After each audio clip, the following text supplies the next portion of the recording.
Here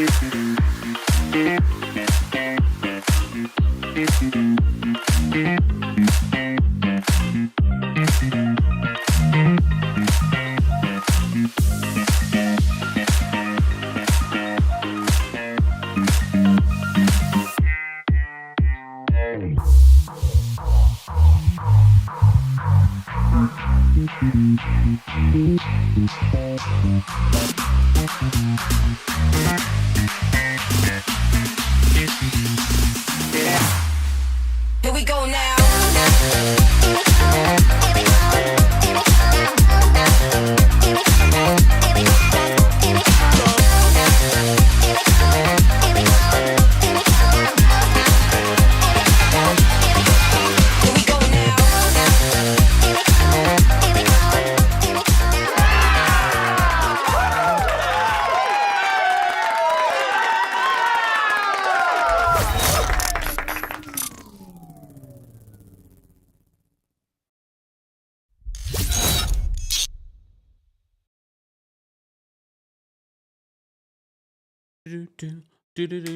What's going on? Let me know if you can hear me, see me. Happy Monday. It's an even happier Monday knowing that I only have one scheduled live recap. As you know, normally Mondays we have Married to Medicine, but I'm so grateful that Married to Medicine is gone. Look, we all need a break. We all need a little bit of a break. Shout out to those of you watching on Twitch, Twitter, TikTok, those of you watching on Facebook, and of course, our larger audience watching on YouTube. If you are a channel member, you have exclusive access. Shout out to our Royal Court members and senior royals. You have exclusive access to our White Lotus recap. So be sure to check that out if you didn't join our Club Kempire Baddies, where they were getting my week-to-week live recaps of the White Lotus. But now you have the visual version available for members exclusively here on YouTube, and it is a members only live chat. So shout out to our members, shout out to our new members, shout out to those of you that have been members for a very long time. We appreciate your monthly support. This is just one of the perks of being a member here on the Kempire channel. Shout out to our King's Guards as well. Shout out to our subscribers. We appreciate you guys as always. And of course, shout out to those of you that are watching and you haven't subscribed yet. That's fine too. We appreciate your support as well. How is everyone doing today? Where is everyone watching from? Thank you to everyone, the 233 of you that have already liked this video. We appreciate that support. Keep doing that for the replay crew. Replay crew, we understand you're back in the office, you're back at work, or maybe you're doing something else. Maybe you're just back doing what your regular scheduled errands or whatnot, and you're watching the replay of this. Thank you so much for watching. As always, don't forget to like the video and don't forget to let us know your thoughts on the latest episode of the Real Housewives of Atlanta. And live chat on YouTube, I've given you a poll to let me know how you'd rate this week's episode. Let me see what the poll is saying in regards to...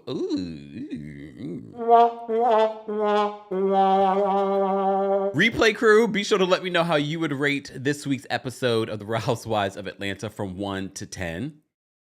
Based off of almost 500 votes, and keep voting, based off of 500 votes so far, almost 500 votes, you guys are rating this week's episode a 4 to 6 range, 46% of you. 7 to 10, 40% of you. So it's kind of close. 15% of you are rating it between 1 and 3. Here's my thing with the Real Housewives of Atlanta. I've watched it because I'm wanting to pay attention to details and what people are saying in regards to this Britt Eady and Kenya Moore situation. But then I had to watch it again to say, okay, am I entertained? Am I interested? Okay, because this is a major shakeup for Real Housewives of Atlanta. All right, it's a big shakeup for them. And I have to say, I'm not really entertained. I'm not completely bored. I don't think what we're getting from Real Housewives of Atlanta is as bad as Real Housewives of New York's last season. And I know every time I talk about Housewives now, I feel like I'm grading them on a curve because of how bad Real Housewives of New York was. So I don't feel like it's that bad because I do like the newbies. I have to say, Kelli is bringing it. I have to say, Angela is bringing it. I'm liking them. But is that enough to keep me glued in? I'm twerking on the fence with that. I'm not sure. But Britt, Woo, woo, woo, woo, Britt. Woo, woo, woo. Hold on. Woo, woo, woo. Not interested. And this is not because over here where Kenya stands or we're Team Twirl or any, no, I'm really basing this off of what you've given us so far. And we're 6 episodes in, and I'm not interested. I'm not in, and apparently the feeling's mutual from your husband. Did you guys see when he went to go hug her because she was bawling? Yeah. And he leans down and he's waiting for her to hug him. And then when she does hug him, it's very like, and I get it, it's awkward position to hug for someone. Then sit on down, get down to her level and hug your wife. You ain't gonna beat these rumors right now. You ain't gonna beat these rumors. Okay. Nikki says that we need to use the you can leave. Hold on, where is it? You can leave. But based off of the newbies, I have to say Kelli is definitely someone to watch. Angela, I'm enjoying Angela. As you saw, Porsha launched her YouTube channel, so she's been spilling tea on the cast. None of her own tea. She's spilling tea on the cast, okay? And some of the tea that she spilled, Kenya, we already did a separate video. I'm not going to rehash every video that we've done in regards to that. But she did say that there was another current housewife that was trying to get Kenya fired. I don't know if she meant Britt Eady or was it Kelli? Was it Angela? I'm kind of looking at Angela because you saw last week when we talked about that last episode, I was like, Angela was not just twerking on the fence. She was giving two-faced a little bit. Giving one face to Kenya and one face to the other ladies, to Britt. So I don't know if we can believe Porsha either. You know, then there's that. Because I have to say, Porsha, this whole situation with you and Simon, it's giving even more confusing than the Kyle and Mauricio divorce. But at least we know with Kyle and Mauricio, they were happily married for decades. You and Simon were married for not even 2 years. And you already know, if you've been following the channel for a while, I've never really believed this relationship. I mean, part of me, I believe the relationship now. Come on. Shut up. I believe the relationship in regards to they both had opportunistic mentalities coming to this relationship. Do I believe these two ever had sex? Look. And see. I don't want to picture that either. Look. Let me take a sip. Oh, I just had. No, don't want to picture that. Look. I was shocked this week, though. They're talking about Porsha had embryos with Simon, meaning her egg, his sperm came together, and they're sitting somewhere. I wonder the legality in regards to what was the stipulations behind the embryo and who gets custody of the embryo. Do you destroy it once you get divorced? They talk about that in this week's episode of The Real Housewives of Atlanta. Was anyone else shocked by the whole conversation about an embryo? I thought it was interesting that Shamia brought it up. I was just like, oh. Were you supposed to spill that tea? I'm assuming they had a conversation that she could bring it up. I don't know.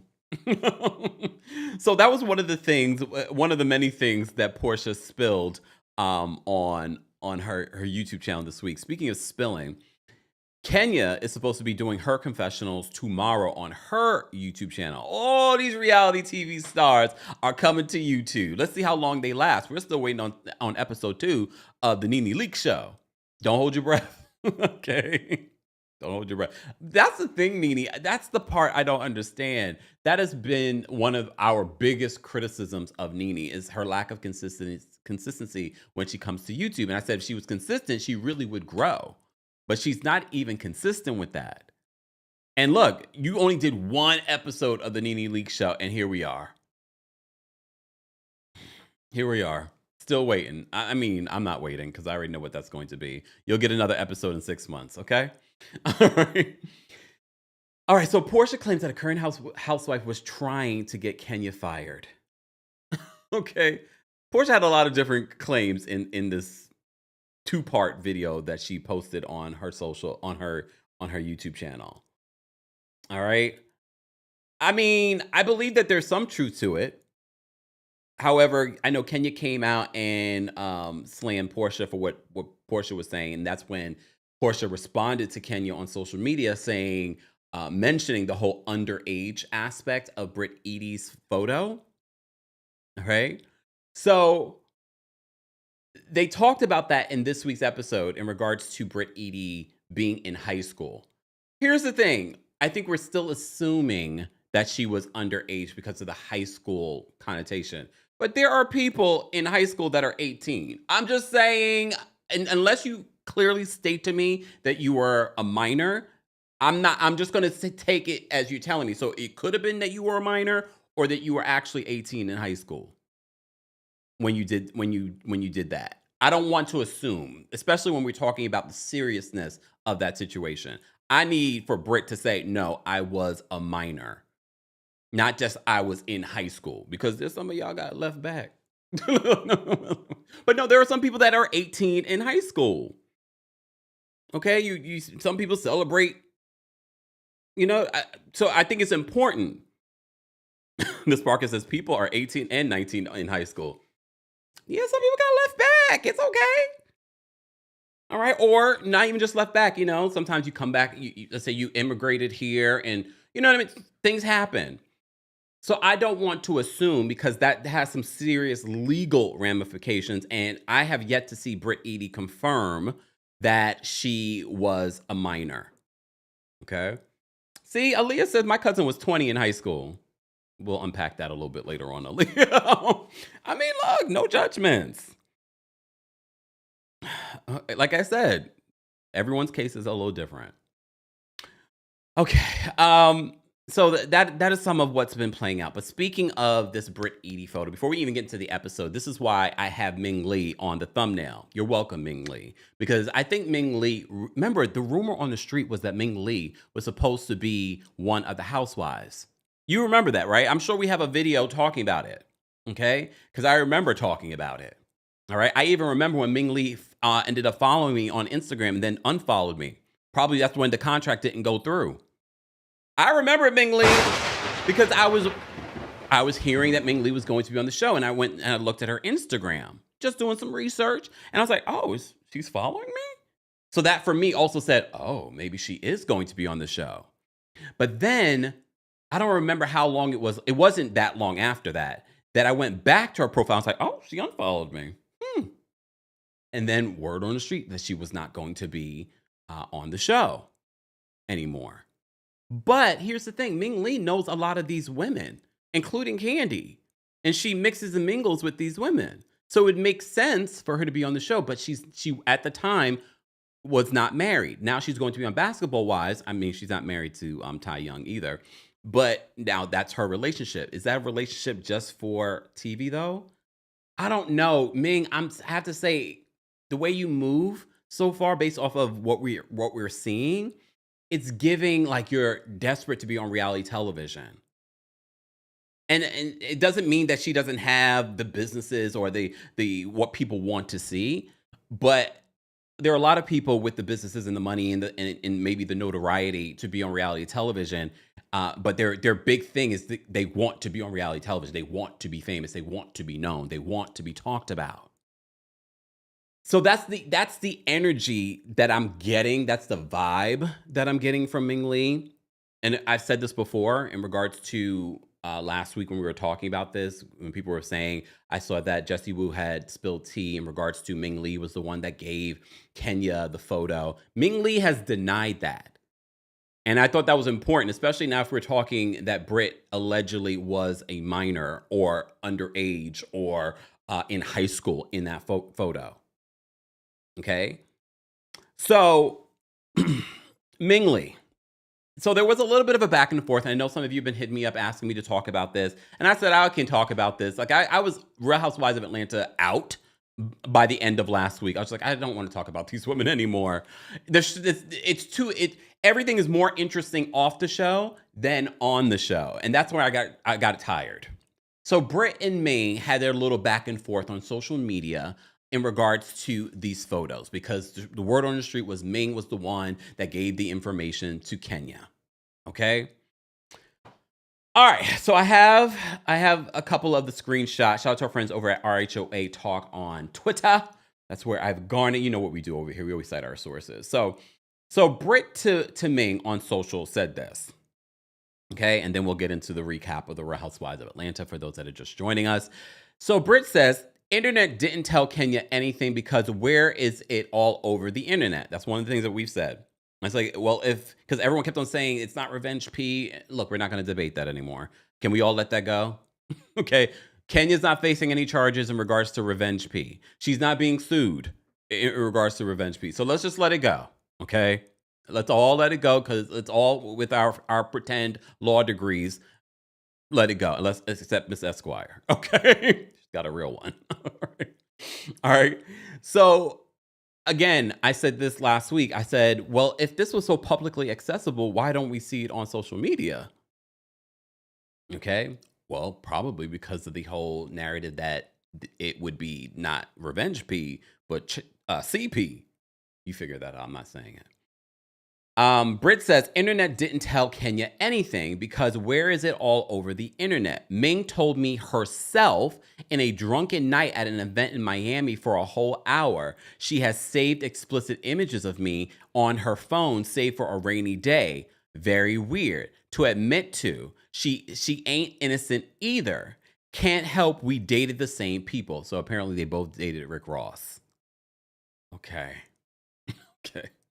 So this is what Britt Eady was responding in regards to Ming Lee denying having any explicit photos of Britt Eady.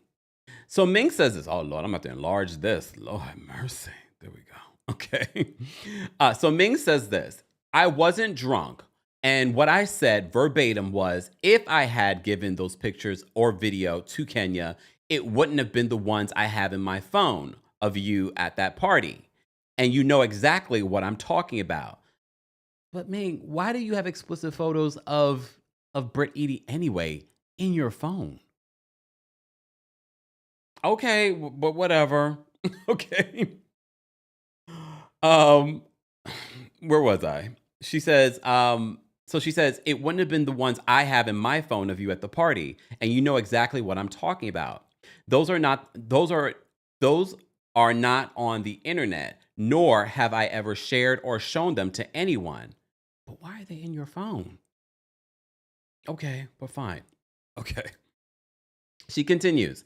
And I've had every phone since 2011. Britt, you're 1 year younger than me, so you were well over age. And this narrative that I'm mad because we dated the same person is complete BS. One of my best friends used to be his fiance, which you were cool with before you even dated him. So stop it. They're talking about Rick Ross. Allegedly, I'll say, because they didn't say it. I don't have a problem with you, like I said, to your face, and I would never leak or share any pictures or videos of you, period. You had a past, so what? Just tell everybody your hoe got deleted, and you're married now. FYI, and that image from that video is still on the internet as we speak. Like I said, the internet told your business, not me. Now leave me alone. This is just giving all of them are fighting for a position on Real Housewives of Atlanta. All right. Clearly, Ming wanted to be on Real Housewives of Atlanta. Britt wanted to be on Real Housewives of Atlanta. At this particular point, either one of them, they can go. Because I'm not interested in either one. We didn't need another single person on Real Housewives of Atlanta. We didn't need this energy of threatening whips and pistols. We've already discussed, because I know some of you are like, Kempire, you got to talk about how Britt Eady lied in that Instagram story that she had posted that she didn't threaten Kenya. Let's talk about what she said last night on Watch What Happens Live. She's like, oh, it wasn't a threat. Andy seemed confused. Andy seemed bored, confused. She's now claiming that it wasn't a threat that she made to Kenya. Oh, then what? It wasn't a threat? you mentioning multiple times and then saying F these cameras, that sounds like a threat. And you may recall when Kenya was on, we talked about this last week as well. I'm just reiterating to give context for people that might be new here. When Kenya was on the Tamron Hall show, she mentioned that production did not take her concerns about Britt Eady threatening whips and pistols. And yes, Britt, I did see the old YouTube video footage of you talking about you carrying your pistol. Andy on Watch What... Damn, there's so much context I gotta give you. Andy on Watch What Happens Live did confirm that there was an investigation, and he had to, again, for legal and HR reasons, he had to confirm the investigation discovered that Britt did not break any policies. Wait. Britt says she didn't have a pistol on her. Did they check her that day? Because how do you know? I'm willing to bet money they did not check her that day. Did they check her car? Did they check Mike who was there? How did they know? And what policies did she not break? I need to see Bravo's code of conduct, because allegedly that's what they said that Kenya broke, the code of conduct. And she did. Kenya's wrong. No one's making excuses for Kenya. However, when Andy said that last night on Watch What Happens Live, I said she didn't break up. We completed the investigation and we discovered that you didn't break any policies. Let me see your policies. Please let me see your policies, because all of us, Pageant Mommy, who's in HR too, we saw a bunch of policies broken. The threats is the part of the reason why you had to initiate an investigation. And if you only initiated an investigation because Kenya complained, I have even bigger concerns, because multiple witnesses, both cast and crew, heard what Britt Eady said. And you should not only be concerned that Kenya didn't feel safe or felt unsafe. You should be concerned that your crew. Remember, we just did a whole video talking about Patrick McDonald, who was a producer for Bravo, coming out talking about the things that are happening behind the scenes and how production is treated, and cast and crew and production are treated. So you guys had no concern for their safety either. Because if I was a cameraman or a sandman or a producer, I would be concerned. I'd be like, if she's threatening Kenya like that, where am I? Like, I don't even go to certain places because of concerns for safety. So you think I'm going to be in a work environment hearing a housewife threaten pistols and whips? Like, you got a big problem. When Andy said that we discovered that you didn't break any policies, I was like, you didn't break any. So threatening someone with multiple times with pistols and whips doesn't break any policies? I thought that language was interesting. I thought that language was very, very interesting. I think he could have said it differently to cover themselves, but to say that she didn't break any policies, like all of us HR folks have been saying for weeks, no matter how you feel, like Kenya broke policy, but so did Britt. And if anything, Britt would have been immediately removed from filming. Maybe not forever, but at least for a week while we investigate the situation. Andy Cohen said on Watch What Happens Live, we investigated and it was discovered that you didn't break any policies. Britt says that she did not have a pistol or a whip. Well, she didn't say that. I'm adding that part. Okay. On her at the time. Again, if you completed an investigation, when? After the fact? We don't know if she didn't have a pistol on her or a whip or in her car. She probably had a whip in her car. You know, the whip. Never mind. Pageant Mommy, who also works in HR, says threatening without weapons is against COE. Certainly with weapons would be against any COE. I just thought that language was very interesting that Andy Cohen used yesterday on Watch What Happens Live. I also thought Britt was very interesting on Watch What Happens Live, saying that what she did, although she's like, it was very wrong, but I don't think it wasn't a threat. Girl. And that's the thing for me, because when we heard about it, remember when we heard about it, we were like, okay. And then blogs were coming out and saying that Bravo completed an investigation and the claims of of a pistol or anything like that were unfounded. Remember when that came out? Only for Robin, y'all left it in. You had to leave it in. And only for us to find out it wasn't just once. It was multiple times. It was a weird energy. And then when Britt was questioned about what was your issue with Kenya, remember I kept on saying at the beginning of the season, I said there had to be more. There had to be more. There was no more. Even when she was asked on Watch What Happens Live, Andy was just like, so what was it? She's like, she was just giving me weird energy from the beginning, from the moment I met her.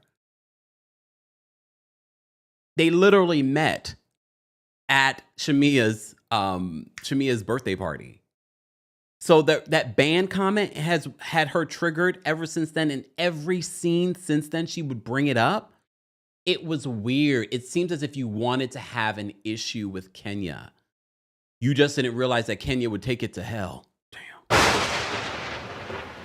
Kenya, I can't even defend what you did. I'm so disappointed that you allowed this newbie, this one-hit wonder, it's not even a hit, this one-season wonder, to move you out of your position, to ruin your relationship with the network. I can't believe that you allow this woman to do that to you. I don't know what you were thinking. I don't know why you would even allow that in your head when you have so much going on. Now you have a daughter. I can't believe that you would allow this woman to, it's beyond disappointment, Kenya, beyond disappointment.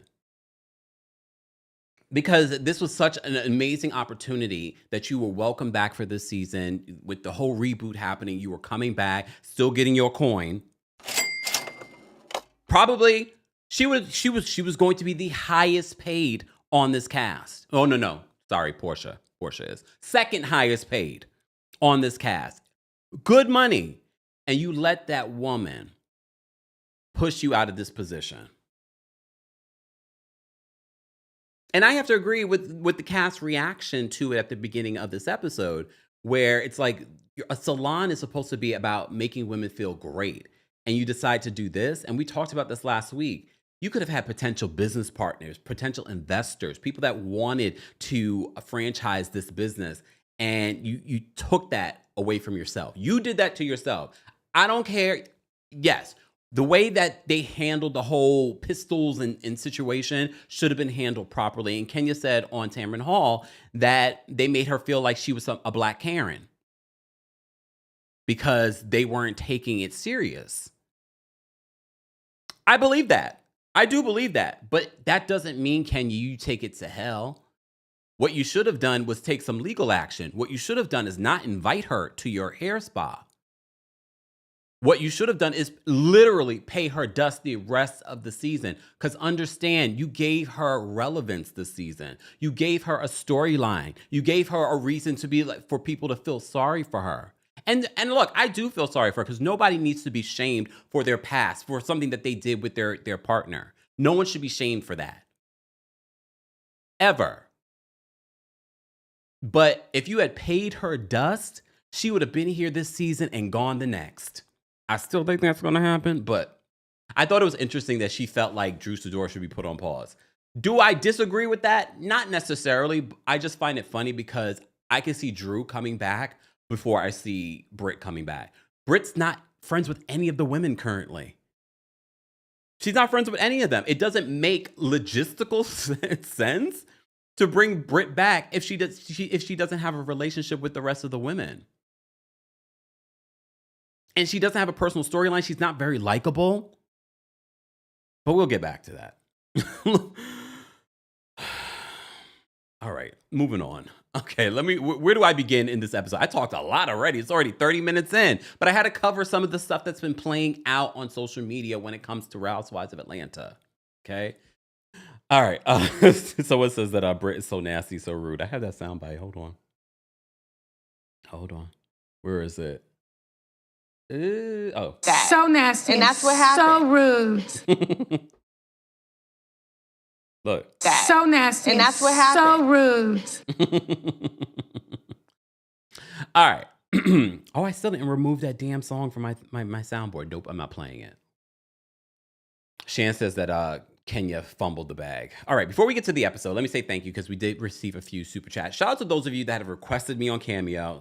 Some of you bought some of the merch and everything like that. All of that information is available in the description. And don't forget, I am on Cameo. I always forget. If you want a birthday shout out, anniversary shout out, Mother's Day shout out, Mother's Day is right around the corner as well. Miss Esquire, thank you so much for the super chat and for being a member. Miss Esquire says, I felt this episode was emblematic of the empathy that Black women often are not granted, even from other Black women. Hard to watch, honestly. Daniela, thank you so much for the super chat. Danielle says, I feel like Bravo will keep Britt. She'll be that villain that everyone loves to hate, like Lisa Rinna, Kenya, Erica Jane, etc. Ugh, she needs to go, though. Here's why I don't believe that. If she was a good villain, if she was entertaining, if she had reads and shade that were interesting, that would make sense. Even on Watch What Happens Live, I wasn't entertained by her. But I've been saying that even before the whole Kenya stuff played out, it's like, okay, Britt's not very likable. Of the newbies, she's the least likable. I like Angela. I like Kelli. Even Drew had me giggling in this week's episode, talking about buying snacks for Pilar with the royalties from this album. Okay, girl. So I don't see her coming back next season because, again, not likable. There's nothing really that she's bringing. And I'm sure when they do their Bravo focus groups, they're going to be like, yeah, the audience isn't connecting with her. She's probably part of the reason why the demographic and the ratings keep going down. Queen B, thank you so much for the super chat and for being a member. I'm having a hard time telling Ming and Britt apart. Yeah. Like, I completely understand, Queen B. Amber, thank you so much. And the cutest dog, Amber the Sag, thank you for being a member and for the super chat. Amber says, remember when the Real Housewives franchise was supposed to be aspirational? Glad I didn't watch this episode. Envisioning the group trip-ish show. The show is now ratchet. We'll watch your recaps. Why I gotta watch it? I don't even watch Love and Hip Hop anymore. I am tempted, though, to watch Basketball Wives because the trailer was good. Also, why did Jackie Christie randomly follow me? I was like, Third of all, I kind of want to get to know Ming's personality and see what we missed out on for Real Housewives of Atlanta. But then I'm not sure if I believe Ming in this Ty Young relationship. Yeah, so I'm not sure. Maybe if I have nothing else to do, I will. No to Queen, thank you so much for the super chat. No says, Britt started at Shamia's party counting divorces. That's how they got on the topic of her ring in the first place. Either way, no matter how you spin it, her making Kenya be triggering to her for how many episodes in was weird. Even to this day, her explanation is weird. Even Andy was just like, okay. Ty, thank you so much for speaking of Ty. Ty, thank you so much for the super chat. Ty says, Timu Nikki had no excuse. She wanted to come for Kenya for a TV moment. Not Timu Nikki. Myra, thank you so much for being a member and for the super chat. Myra says, Britt's outfit on Watch What Happens Live was ugly, but Britt's reason for not liking Kenya was weird. She just wanted to have an issue with her over that ring. But Angela going at it with Britt over her license, oh, we're going to talk about that because y'all going to stop sleeping on us Tauruses thinking that we're punks. Y'all better stop. Look. We're going to talk about it, Myra. Born to Win, thank you so much for being a member and for the super chat. Born to Win, thank you for the super sticker. Thank you so much. We appreciate your support. Guys, you can also support just by liking the video. We're already almost at 800 likes. Thank you so much. We appreciate that. All right, Keith, thank you so much for the super chat. Keith says, Britt is peak delusion. I don't know how someone can constantly pick on you when this is y'all second time together. Where's Dr. Mimi? At this point, even Dr. G. Now, Keith. I mean, I guess if you just want a psychiatrist assessment of the situation, maybe. All right. Let's get into this episode. So 48 hours after the situation with Kenya, they replay. Did y'all notice? I have to go back and watch last week's episode, but I'm not going to. It wasn't that interesting. Because we know, if you heard the audio of Kenya at the event, she was like, who is this hoe? And based off this week's episode, it said, who is this girl? Again, they sign off in their contracts. And now with AI voices and things like that, I wouldn't be surprised that they change what Kenya said or use Kenya saying girl before and putting it in there. I just noticed that. The weird things that I noticed, okay? So they replay all of that. You see the women's reaction. And I said last week, I think Kenya in the middle of it, you can see, again, she was drinking. They showed multiple times Kenya taking a shot. Maybe just to get the liquid courage to do it. Because I think Kenya in her right mind was sort of like, Shan says, I'm not going to say it's a Shan, but play Delulu by Drew Sidora. I love that song. I love that song. It's a good song. It's a good album. Shout out to Drew Sidora. I already did a video talking about how good the album is. All right. So you see the women's reaction, even Cynthia. And if you saw Watch What Happens Live, it seems that the only one that Britt is getting along with is Porsha and Cynthia.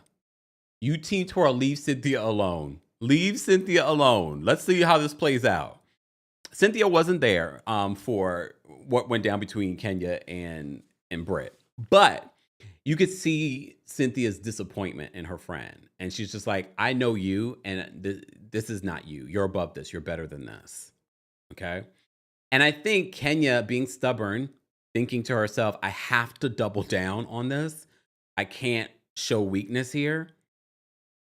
And I know everyone keeps saying Kenya had to show this to someone. Production had to know. I really don't think anyone knew, y'all. Because I think even with production, they would have been like, girl, we can't do that. I really don't believe anyone knew besides Kenya. I really don't. And those friends of hers that are justifying it in the comment section, y'all not real friends. There's no justification. I don't care what Britt did. Again, this is a work environment. Look who loses the most. Britt has nothing to lose. Okay, maybe her insurance license that she didn't lose. We're going to revisit that. Okay. You had so much to lose here. Your reputation in this space, your business, your hair care business, your hair spa business, potential investors, your Bravo check, your relationship with Bravo, traders, your continued relationship with Bravo and Peacock and NBC Universal. You had so much to lose here. And I really believe if she had showed this to someone with some sense, we wouldn't be where we are. We wouldn't be. And the more we talk about this, the more we this plays out on Real Housewives of Atlanta, the more disappointed I am. And you remember when we covered this, it was just a level of disappointment. Just like, damn, Kenya. And I'm not saying that she can't come back from this, but the ramifications of what you did, it's going to be hard to come back from this. At least when it comes to a relationship with the network. But I could tell Andy, because he has been in communication with Kenya, I think he too is disappointed. But we have to remember, he's a boss. He can't show too much emotion. He can't show too much favoritism, even though we know he does. Okay, we saw that in this week's episode as well. When it comes to Watch What Happens Live, when Mark from Ugly Betty was talking about how much he dislikes, how much he dislikes Kyle. This week is the last recap of Real Housewives of Beverly Hills. I'm also looking forward to that. Okay. Mr. Melon Magic says the devil in me would do the same, but not at a party, but more like a get together. I don't think that would have made it better either. I mean, yes, business wise, if she did it at a get together is one thing, but regardless, I don't think she should have done it. I mean, we talked about this last week. If she had brought it up and said it like, oh, I heard about this, I saw pictures, but I think that's one thing, as opposed to putting on a poster board and showing it to the public at your function. Okay, we could talk about, and honestly, this is probably the most interesting part to talk about when it comes to this episode, but let me get through the episode. So 48 hours later, we have everyone reacting. We're back at Britt's home with her husband, and she's, of course, very much emotional because she finds out later what Kenya did, and all the blogs, Team Twirl, she called them her minions. They probably were all in her, they probably still are in her comment section talking about her. She received calls from her friends, family about this. Because remember, when it first happened, I was like, no, Kenya didn't do that. Remember, Media Takeout was the first to come out with it. We're like, no, Kenya didn't do that. And then more information came out in regards to it, confirming that this actually happened, okay? She said business partners were DMing her about this. Okay. Do I believe all of that? I believe definitely friends and family. Business partners, I don't know if I believe that, but I think this is her way of emphasizing to Bravo, to HR, how this is affecting her. But again, can I be mad at that? No. Kenya, you did this. You put her in a power position. Okay?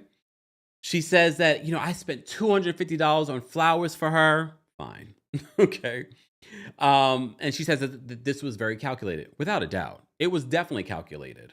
She put this on a poster board. She had old photos of Britt before any surgeries or anything like that and put it on there. You even did something on the insurance aspect of her career. You referred to her as a lady of the night. Okay. So Britt's claims that she might lose her license over this. We're going to talk about that a little bit more. Look, I don't work in that world, but I'm so glad that Angela does and understands. But I think we also understand if you have any sort of license, you're not just going to lose your license at this particular point. Remember when this is being filmed, 48 hours later, I don't believe that her license was in jeopardy based off of what MediaTakeout.com was reporting or what we were talking about on these YouTube streets. I don't believe that. I think she's pointing that out for NBC Universal, for Bravo, in regards to, like, I could lose my license, my livelihood. This is my speculation. I'm not saying it's fact. I just don't believe that you're going to lose your license or your license was being investigated off what the blogs were saying or what Kempire said on his YouTube channel. I mean, I was just reporting what the blogs was saying. But I thought it was interesting when we get to the peace brunch later on that Shamia, who I believe, because Shamia has not lied to us yet. Right. I believe Shamia. It's like, oh, she lost her license. So you told Shamia that you lost your license. Okay, girl. So Britt confirms that the picture that was shared, she says that when she was a teenager, that I think she said teenager. I wrote down teenager, but I can't remember if she said teenager. But again, teenager could be 18, 19. I don't know. It's important for me to put that out there, okay? That she was giving fellatio to her then boyfriend who recorded her, okay? She then also admitted in her 20s to being a cam girl. And again, is that something that we could do? Well, maybe that's not our thing. I'm not trying to shame people because there are people currently with OFs making tons of money, living their best life, and they have no problem. Fine. So I think, especially in this day and age, I think we're getting to a place of where, girl, your body, your choice, as long as you're choosing to do whatever you want. So that's fine. However, the to take images from that and to blow it up and to show it to the world, and they didn't pay. I'm just saying, come on, and they didn't pay for it. I can see why she would be upset and emotional and embarrassed. Okay. So she talks about that. She also talks about that she had wiped the internet from having any of that stuff. Remember, was it last week? Yeah, last week we talked. Remember, I told you I spoke with Tana, who signed a contract with Bravo and NBC Universal. And in that contract, it says you can't have any of this stuff out here on the internet. Even if you sent photos to a husband or a boyfriend or an ex, like you can't have, that was in her contract. Everyone's contract is different, but it's still NBC Universal. So I find it to be interesting that this stuff may have been out there and maybe she did not fully share that information with Bravo or NBC Universal. Is that why we're saying that it happened when you were underage? I don't know. I'm just putting it out there. I'm speculating. I'm trying to give you the full view of what I've discovered. Okay. Let me take a sip. KJ on TikTok says Porsha said in an interview, well, not an interview, it was on her YouTube channel, that the pictures were it was in the comment section. She said that the pictures were when Britt was underage. Did Britt tell her that when they had lunch the other day? Just asking. Okay. Keith says, but didn't Faye Resnick do Playboy? Remember, Faye was never a full-time person on Bravo. She might have just signed a release to be on Bravo. Didn't mean she probably didn't get paid to be on Bravo. That's a little different. I signed a release to be on Bravo and nothing that look, not that there is, but I'm just saying that wasn't in any release that I signed. So it's different when you're talent and you're being paid by Bravo or NBC Universal versus signing off a release to appear. So I don't think Faye has been paid to appear on the show, but maybe she has. And everyone's contracts are different. I always tell you guys that. Just because one person says one thing, just because someone signed the Bethany clause doesn't mean everyone signs the Bethany clause. Not if you have a good agent and attorney. Okay. All right. Moving on. Let's take a sip. Moving on. Every time we mention Faye Resnick, the morally corrupt Faye Resnick, Lord. Shout out to all of you that are becoming members. We appreciate your support. D, thank you so much for the super chat. D says, Kempire, I just want to know if Peach Juice blocked you again.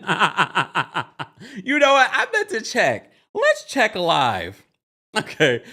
D says, Kempire, I just want to know if Peach Juice blocked you again. I love your reviews because I don't have to watch. You know what? Let's double check. I don't think she's gonna block me until the season's over. Let's check. No, we still go Porsha. We still good Porsha. I can see the profile. Let me see. No, we still good. I can see the profile. But again, never stop this train from not train. This underground train. Come on. D, no. We are still not blocked. Let the countdown begin. It's all right. All right. Again, guys, if you haven't already, be sure to like the video. It's easy and a free way of supporting the channel. We have 3,500 people watching on multiple platforms. Shout out to those of you watching on TikTok, Twitch, Twitter as well. We see you guys. Wait, let me see what Twitter's saying. Hey, Meelan says, yes, we can hear you. We can hear you clearly. Thank you so much. Zoe, we'd give this episode a 6. They're watching on Twitter. Shout out to Cheryl watching on Twitter. Cheryl says, it's not super entertaining, though. Like, we need more. And maybe that's part of the reason why they bring Phaedra. Phaedra's supposed to be starting soon. She's supposed to go on their cast trip. Not the, what was it? I forgot, was it Nashville they went? I don't remember where they went. Let me see. Kay says, Porsha ain't doing her job. Kay says, Kelli is the best. Angela surprised me with being a good pick. I have to say, I agree. I agree with that. Cheryl says Nene should have just did her own YouTube. She does have her own YouTube. I don't know. Wait, hold on. Shu Sheng says Team Twirl is here. Uh-oh. Okay. Lavon says that it was mid at best. It was just okay. If I had to rate this week's episode, I probably would rate it like a 5.5 maybe. It was just okay. All right. All right. Let me just answer this. Hold on. SD Max says Jenna from OC had old Playboy pics. I don't believe that clause exists. I'm telling you from an actual talent that says that was in their contract. I'm not saying this in everyone's contract, but I'm telling you that is coming from a Bravo talent. That was in their contract. I'm not making that up. That's not a source. They told me I can say it. It was in their contract. So do that what you will. I'm telling you what I found out. Okay. All right. Moving on, moving on. All right. So Kelli arrives. Kelli, I have to say, Kelli is definitely a ball of energy. Can she be a little loud? Yes. But I like her energy. See, it seems like she's trying to be friends with everyone. This is how newbies should always come in. Not try and play anyone's team. And that's the energy I feel like Angela is trying to do, and I feel like Kelli is trying to do. So she shows up for Britt, and she brings food, and she brings. Oh wait, did we talk about how her husband? We did talk earlier when Britt got really emotional, and then Mike comes in. He walks over to her creepily, and he's like, "You need a hug." And mind you, he's not reaching out his arms. He's not reaching out his arms. She has to reach out her arms to put around him, and then he's just lightly hugging her. It's weird. It's a weird, and I get it's an awkward position to hug someone, but I'm gonna pull my billionaire up. Oh wait, not my billionaire, but I'm gonna pull you up. I'm gonna hug you. I'm gonna give you a bear hug. Like it's gonna be all right, boo. It was giving. Is it okay to touch you? Andy said on Watch What Happens Live, the energy that he gives is like he doesn't want to film, but he does want to film. And he's like, oh no, it's been a pleasant experience. Oh, okay. Like, all right. All right. So Kelli arrives. Kelli arrives with food. She even has an IV specialist come through. And like, she's really festive. I can appreciate that about Kelli. And she seems like she's very warm. She's very motherly. But she still has like a very light, bubbly, youthful energy. I like that. I mean, she's a little loud sometimes, but it's okay. It's all right. Can't like everything about everybody, all right? I mean, personally, like, I probably would not love that around me all the time. I'm like, girl, you're loud. But fine. I still like her, though. So Britt says that she hopes that when she gets older, that she doesn't end up like Kenya. And then Kelli says that, you know, she's so shocked by Kenya's behavior because she's like, that's not the person that I've met. All right. And then they talk about the whole situation because Britt says, you know, she feels like Kenya's been poking her since Shamia's birthday party. This is where you lose me every time, Britt, because I'm like, that's the situation. I kept on saying to you guys from episode 1, there has to be more. There is no more. There is nothing else. Nothing else. Oh, I'm frozen. Hold on, y'all. Please hold. I am frozen. Please hold. Actually, let me switch this out. Hold on, y'all. I'm going to stay frozen for a second.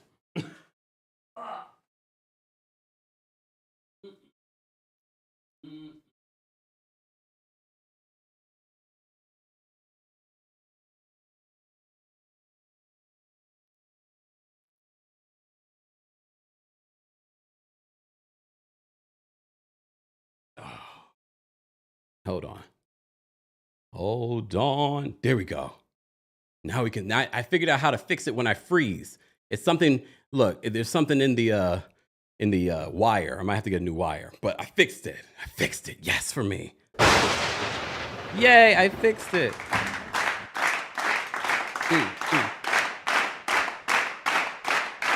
Turn into Shamia.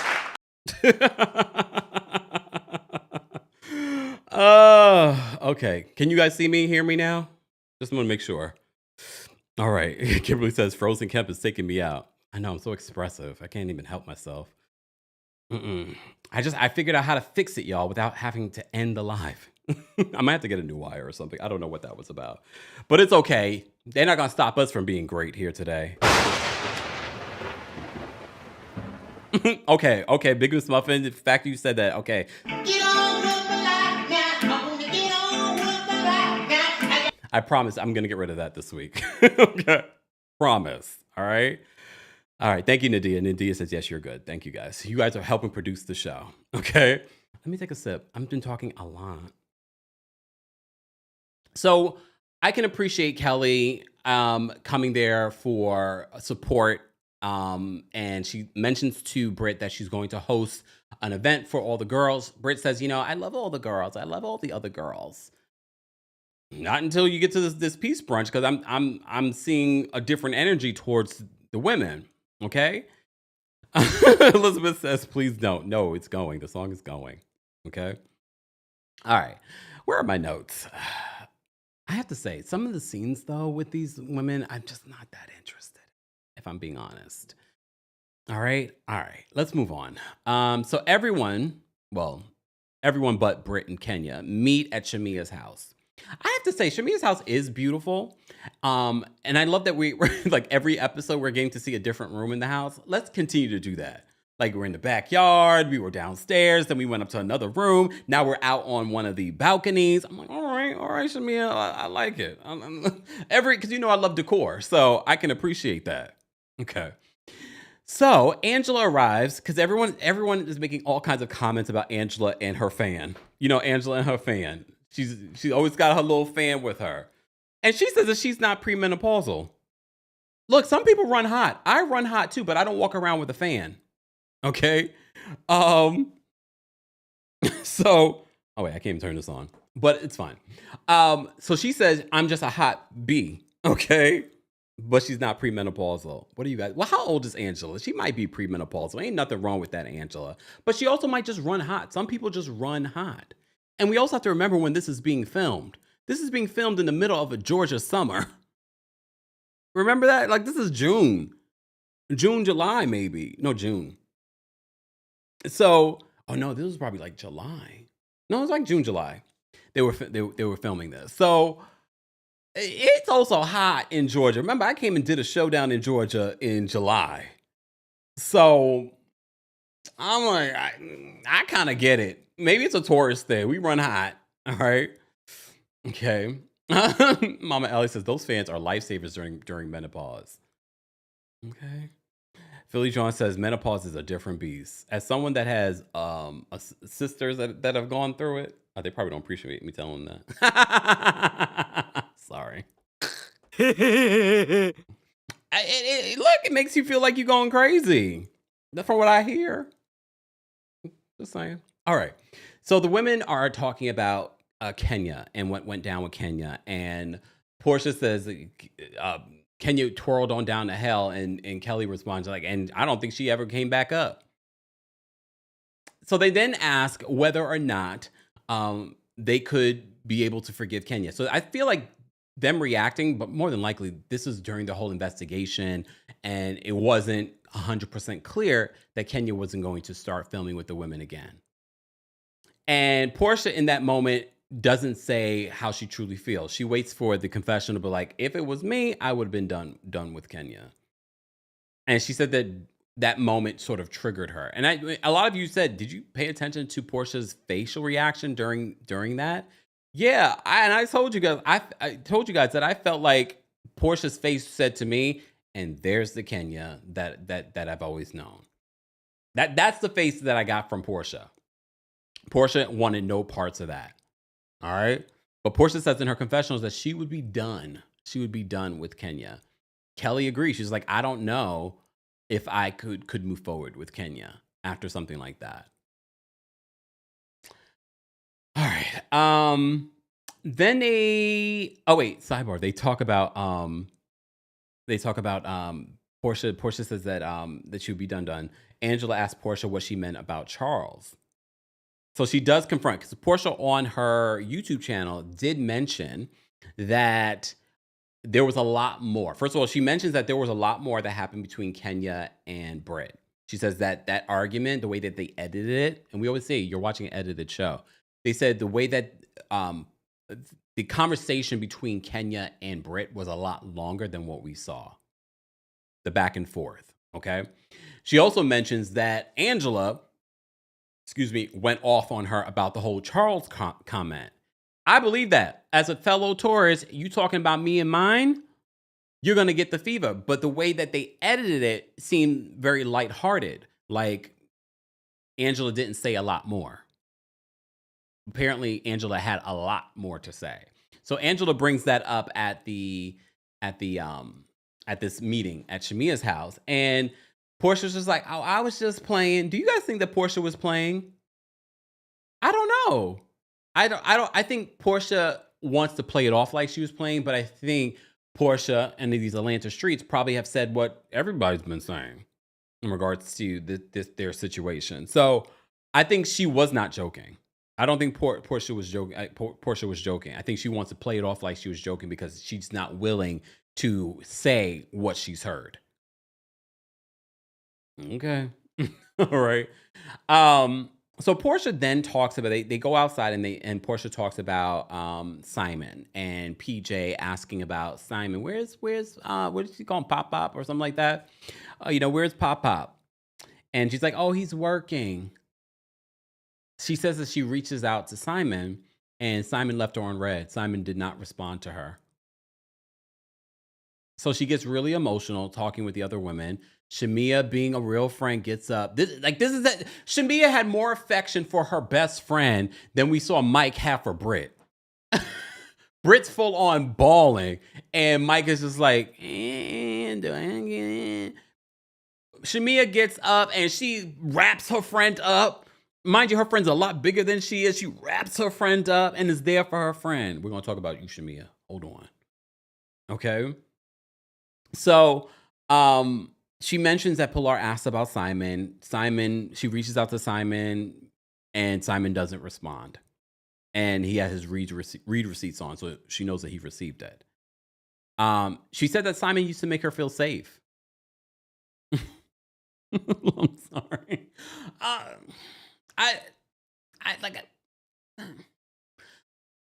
don't know what to make of the situation. It's giving Kyle Richards. Because we don't understand, and even in Porsha's confessionals, she's just like, he knows what broke us up. He knows. She feels as if she was in front of him, that they would have a very different conversation. Can you share with us what happened? Because I think the audience is very confused. We don't know what happened. We don't understand what happened. We don't understand where you're coming from with this whole situation. So she says that Simon used to make her feel safe. Elijah says financially. Here's the thing, though. The tea on the word on the street, like, I don't understand how Porsha could ever feel safe with Simon. Based off of what we were hearing, based off the things that were coming out, I don't understand how she could feel safe with Simon. I think Porsha has spent her life looking for a man to make her feel safe. We've seen that from when she was with Cordell to where she is today. She has been looking for a man to make her feel safe. So I do believe her when she says that. I just find it so interesting, the type of men she's decided to make her feel safe with. Like, especially with Simon, with all the smoke and mirrors that people have to say about his finances. Like, girl, that's the man you chose to make you feel safe? Really? That's like being safe with a gasoline in your fire. Like, I don't get it. Like, that? No, I don't know. So she gets really emotional in regards to that. Kelli talks about the event that she wants to plan, this peace brunch, and she brings up the fact, so how are you and Drew? Porsha says that she feels like she can coexist. She can coexist with Drew. She feels like she could be the bigger person. She says this in her confession. She feels like she could be the bigger person. The bigger person, Drew, has been trying to have a conversation with you for the last how many episodes, and you keep refusing to have a conversation with her. And I feel like Porsha does have some legitimate issues with Drew in regards to her wanting to film with her baby daddy and then wanting to do a whole photo shoot for Go Naked Hair without the permission of the owner. Like, those are legitimate excuses to be perturbed with Drew. But you're refusing to have a conversation about it. It's weird. So you guys can move forward. It doesn't feel like it's a big enough issue to be dragging it out. But again, you don't have the storyline that you came in with. So I can understand why you're trying to drag it out. But the audience is not interested. Okay. All right. So Porsha says she could be the bigger person. She can coexist with Drew. Coexist? Is the issue between you and Drew that big? So they mentioned Michael Jordan, and Drew mentions, that's my cousin. She's like, y'all know my maiden name is Jordan. Jordan is not a very unique last name. You know, and I think in Drew's head, because he played for the Chicago Bulls, that he's not from Chicago. I had to look it up. I was like, wait, is he from Chicago? He's not from Chicago. He was born in Brooklyn, was raised in the Carolinas, North Carolina. I'm not saying that it's impossible, not everyone. But I think in Drew's head, very much like my own father, I meant to do a video on this during the election. My grandmother's maiden name is Harris. My Jamaican father texted me. I can't remember what he texted me. I got to look at the text. He was just like, don't make sure you vote for Kamala. That's our cousin.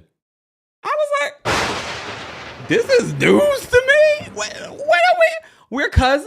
Because Kamala was her father's Jamaican. I mean, it's not impossible, but that wasn't in my 23andMe. But I'm like, he's like, that's our cousin. I was like, how? How, Sway?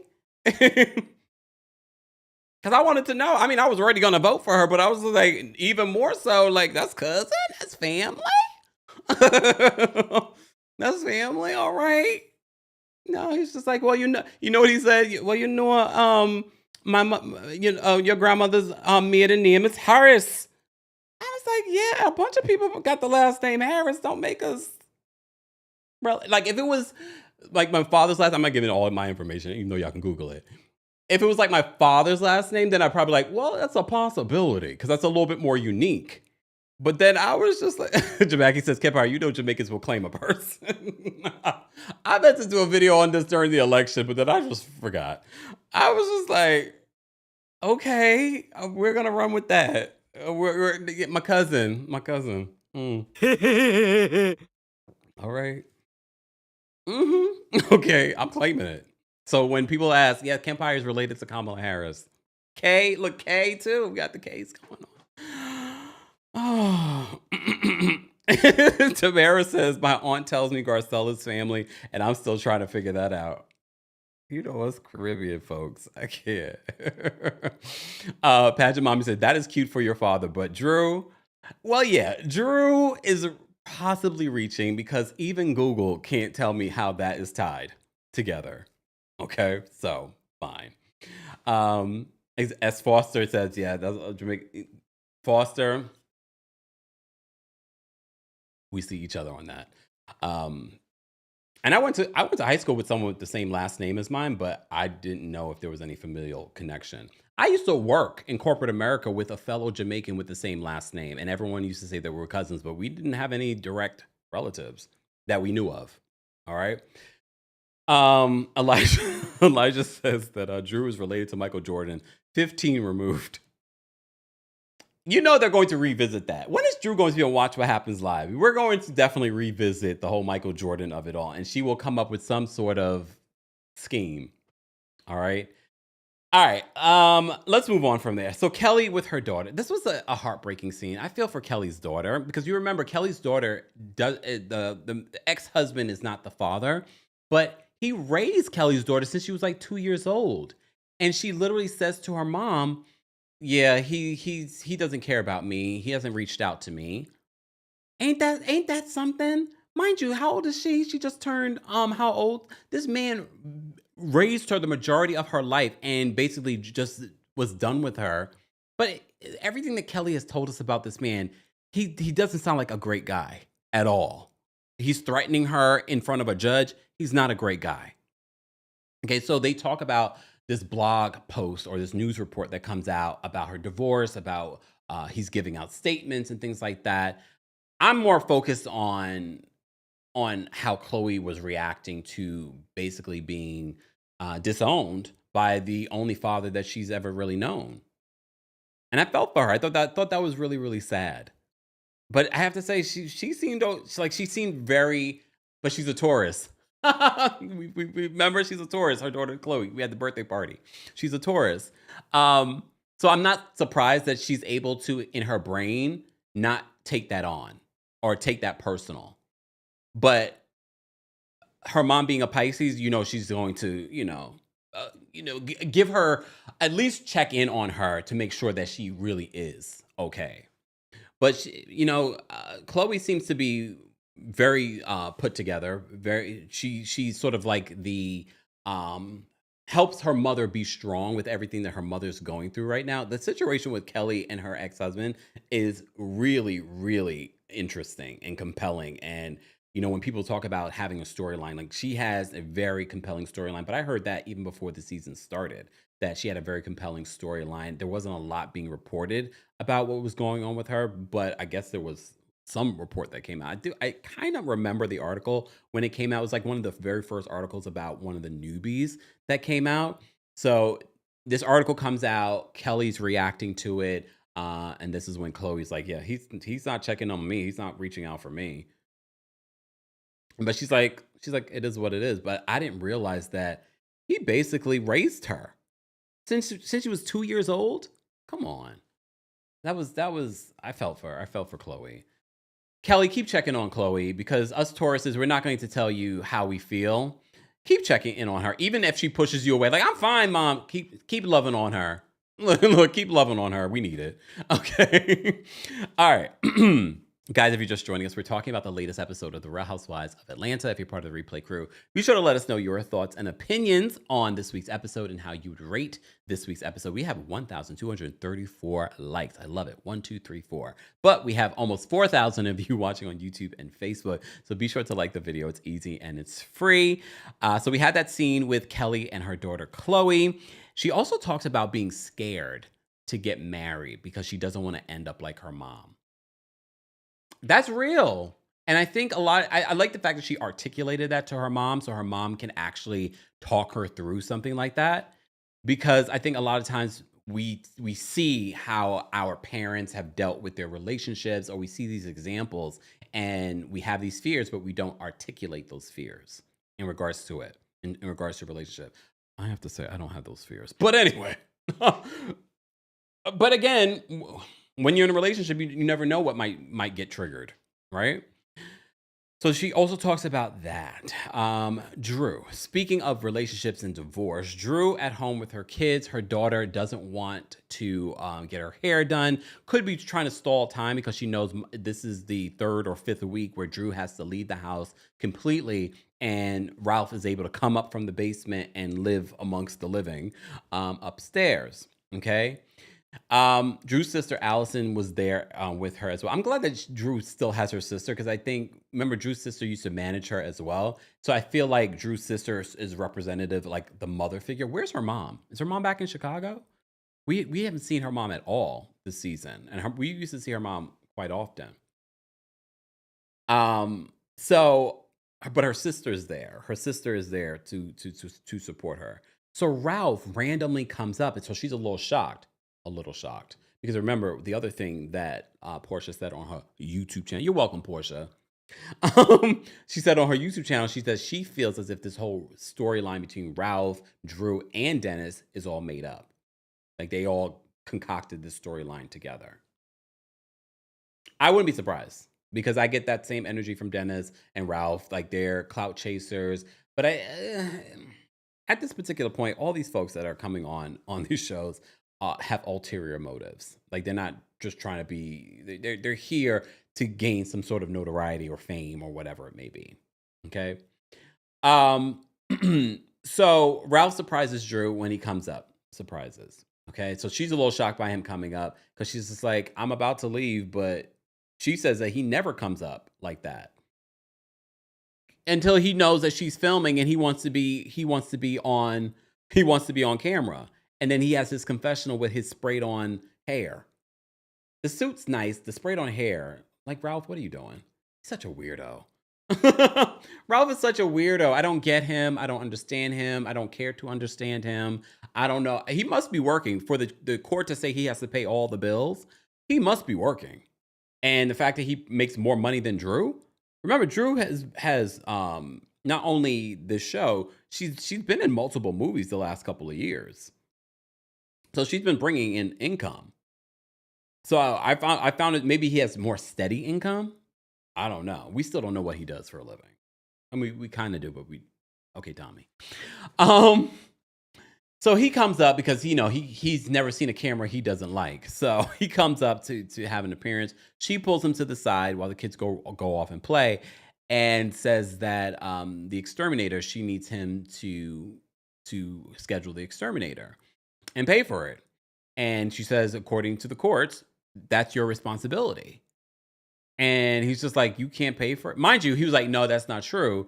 And then when she was like, well, no, according to my attorney, you're supposed to pay for that.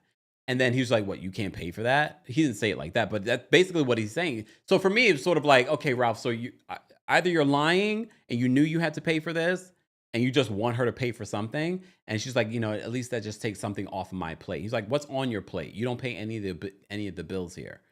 So apparently he's paying all the bills, the mortgage, the electric bill, the exterminator bill, all that stuff. He's just like, you can't pay $100 exterminator fee.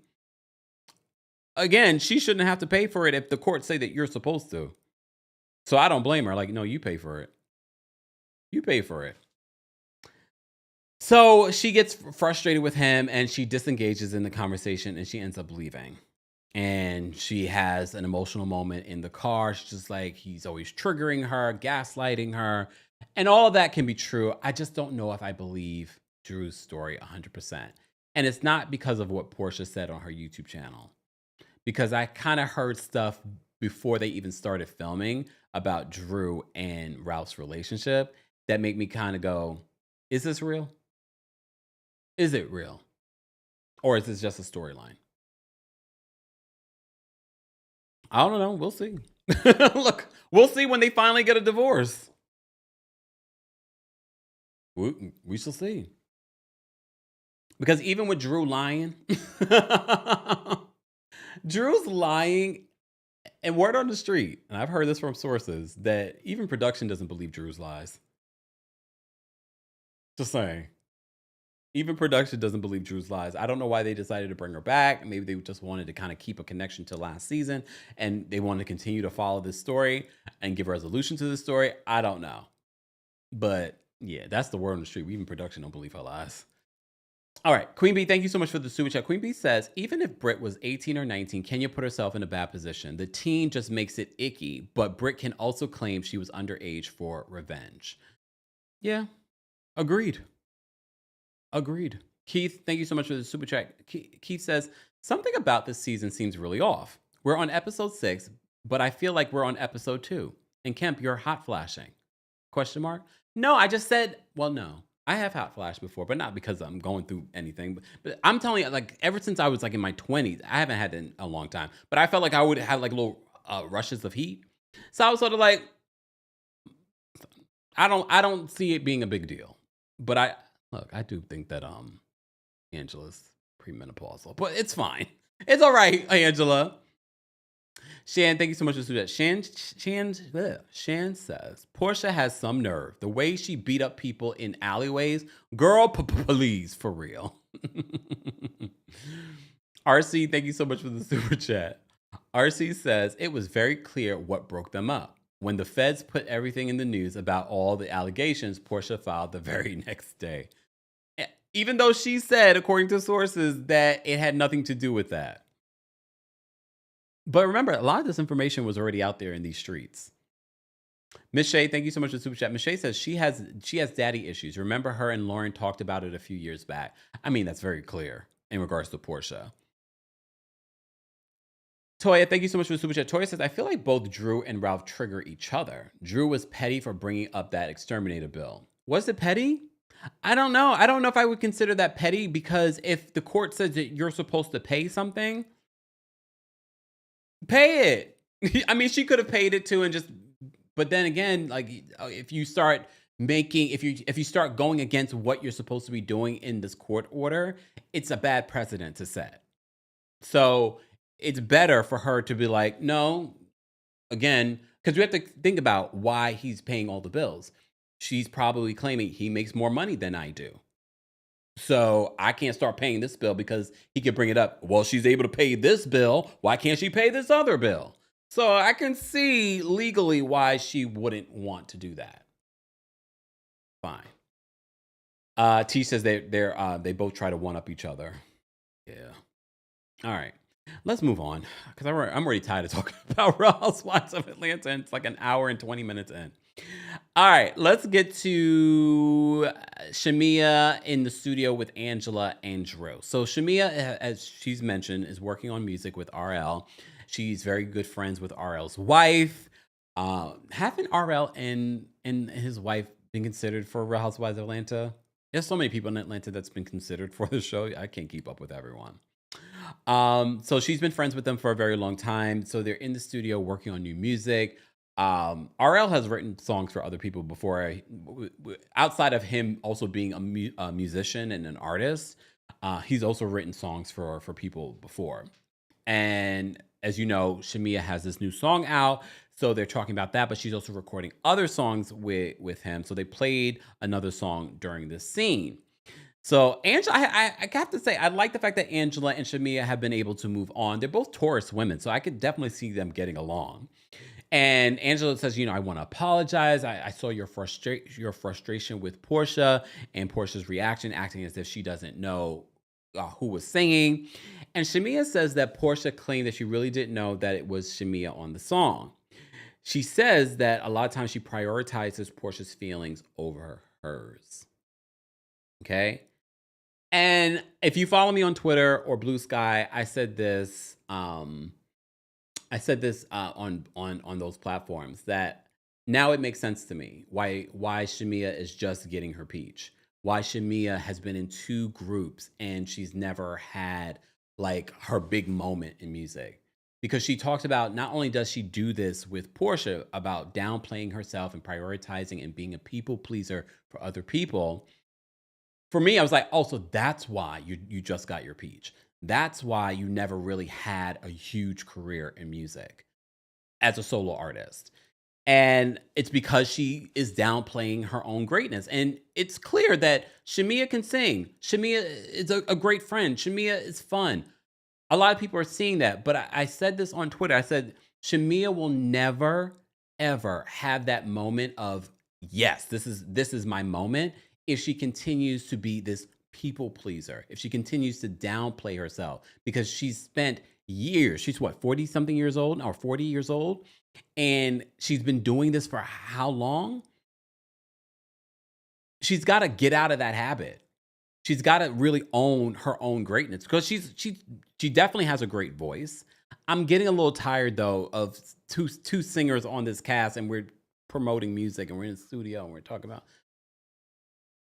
I'm like, okay, we get it. You guys want to be singers. This is the whole reason why you're on the show, so you can launch your music career. I'm like, oh God, I really don't care.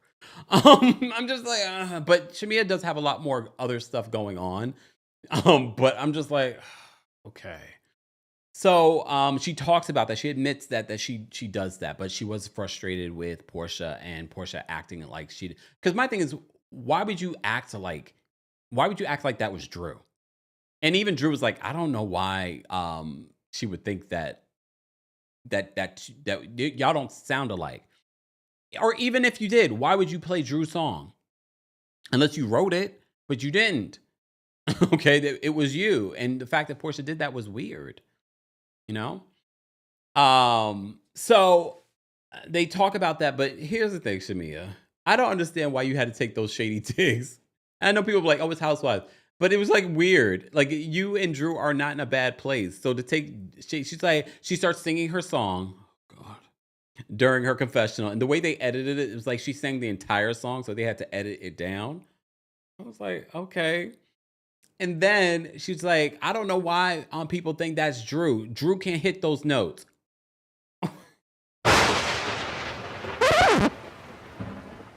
Come on now. It's different if we were talking about a Kim Zolciak. Drew can sing. Sing. Okay? So taking the shade at Drew, like, oh, Drew can't hit those notes. Okay. All right, fine. You're just trying to be funny, trying to have a moment. It'd be different if the person really couldn't hit those notes. But Drew can hit those notes. And Drew has a fire album.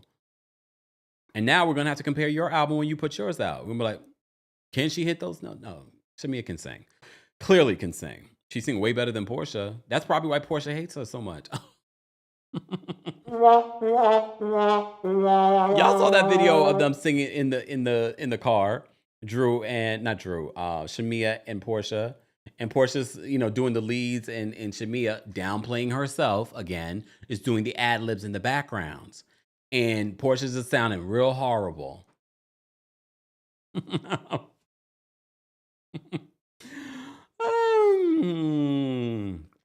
It's funny because it's true. And Jesus Baby Girls on TikTok says, Kempire, you going to be blocked. She knew by unblocking me it was not going to be, oh, I'm going to be Team Porsha all season. Or maybe she did think that. Okay. Jacqueline says that Porsha is a hater. I mean, look. Anyway, all right. So we have that moment of them in the studio, Shamia playing her music. Fine.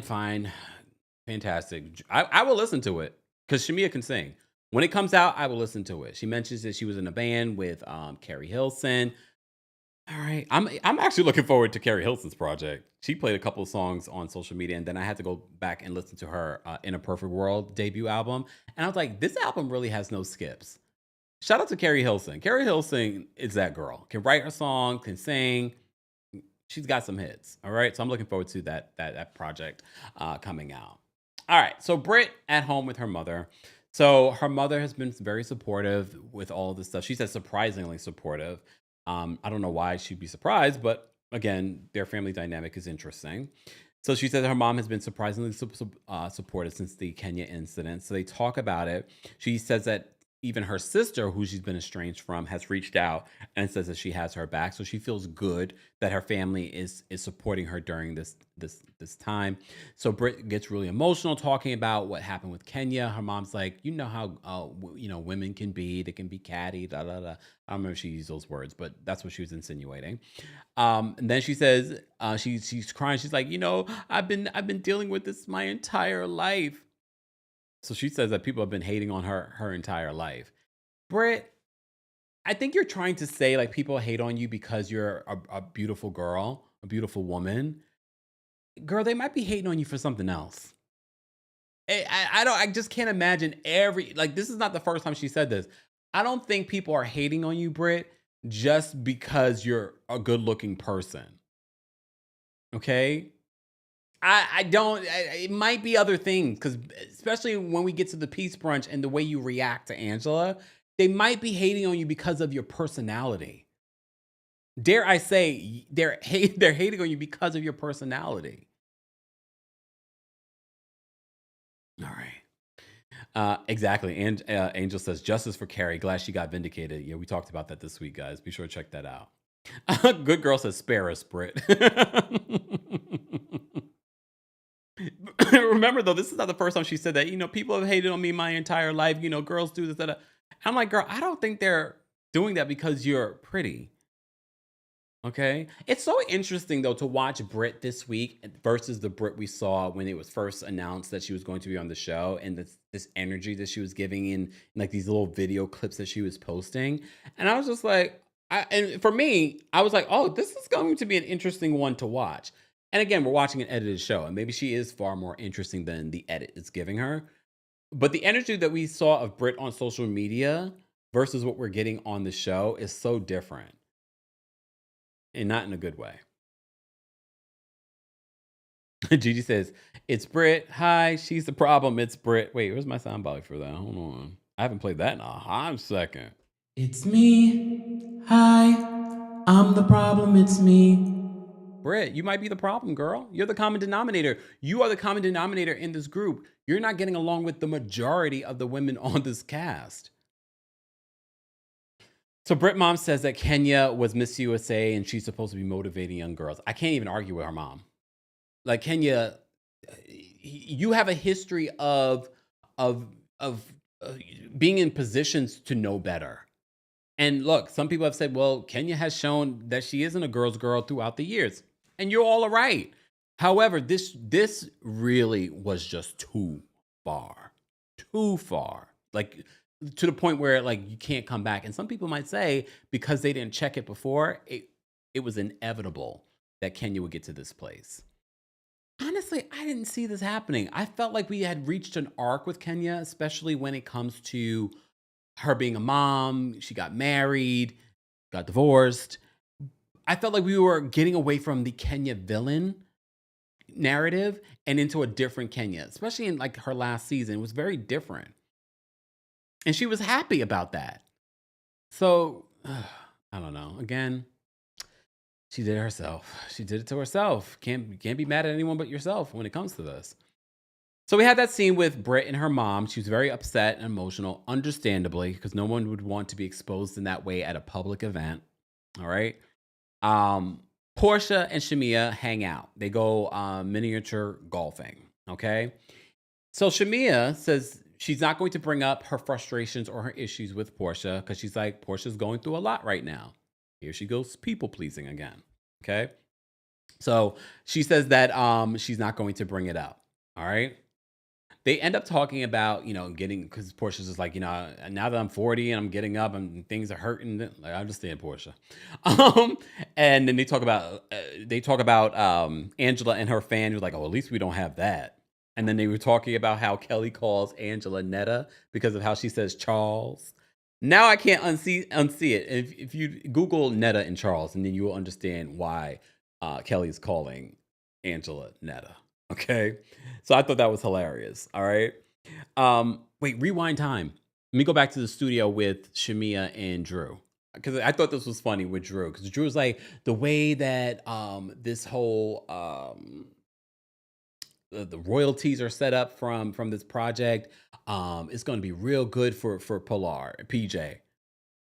And Shamia was just like, I think her college fund is fine in regards to PJ and what's going on with PJ. And she's like, well, maybe it'll be good for some snacks.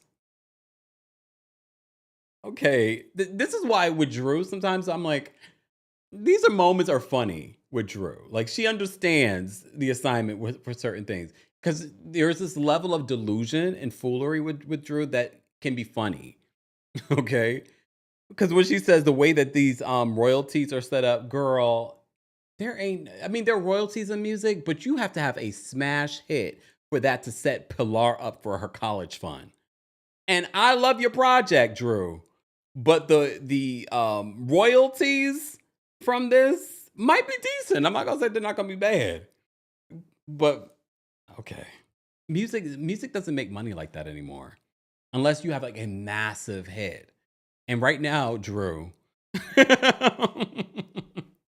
Elijah says that Drew was a mess for that. It made me laugh though when she was like, when Shamia being a good friend to Porsha was like, I don't think they need to worry about Pilar's college fund. Well, she's like, might be some good for some snacks or something.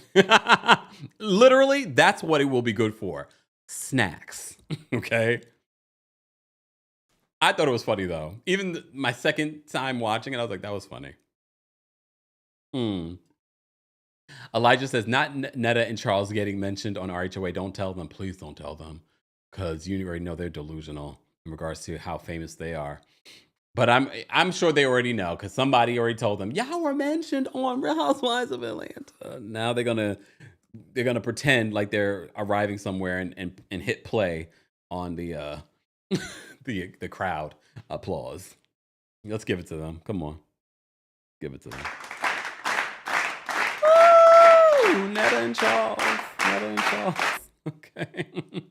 Exactly. Duchess says you need a Mariah Carey Christmas size hit in order for you to be, and even that is like, come on.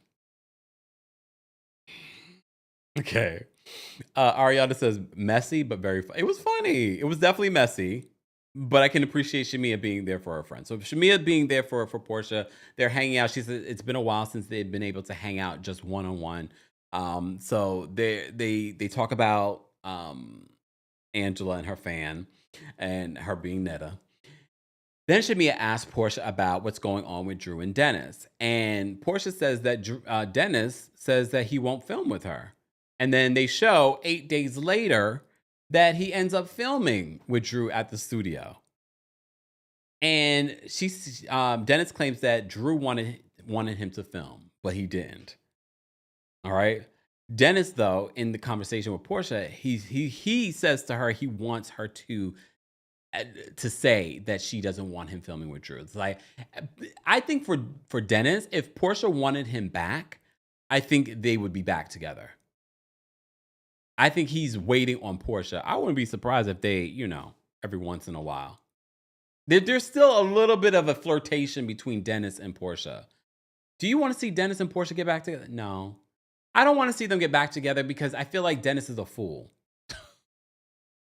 I don't want to see them get back together. Like, she's not going to feel safe with Dennis. Because that's what she's achieving. I think he's also very immature. She likes to be the immature one. I think she's grateful probably to have had a child with him because he seems like he's definitely a good father. But I don't think they would be good in a relationship. But okay. So Dennis apparently wants her to admit that she doesn't want him filming with Drew, but he does end up filming with Drew despite denying it. Okay. Then Shamia asks, because Portia's asking about the update in regards to the IVF that Shamia was going through, and Shamia brings up that. So what about you and Simon? Because he's sending cease and desist and everything like that right now. Is he sending a cease and desist in regards to the embryo that you guys have together? I was like, first of all, your friends just randomly bringing that up on camera. So I feel like they had to have a conversation about that before she brought that up on camera. Right? You don't just bring up someone's embryo on camera. Okay? So that's when we discovered that Porsha and Simon have an embryo. I don't do anything with it. Please don't do anything with it. I mean, I could see Porsha wanting to have more kids, though. You think that she still will? Here's the thing, though. With Kenya's situation, Kenya also has more embryos with Mark's DNA. And legally, she could do whatever she wants with that. She can get a surrogate and because she has ownership of those embryos. He signed off the rights to that. I don't know what the situation is with Porsha and Simon, but even if the situation with Simon, where she's able to control that, Porsha, don't do that. You will forever have a connection to that man. Don't do that. Don't do it. Okay. You don't want to. Ariana says, I audibly gasp at the embryo conversation. Pageant Mommy says, if Porsha did that to Shamia, y'all would be calling her all kinds of names. This is why I bring it up, because I felt like that was either they had a conversation about that beforehand, especially because we didn't see Porsha have a reaction like, girl, why are you bringing that up on camera?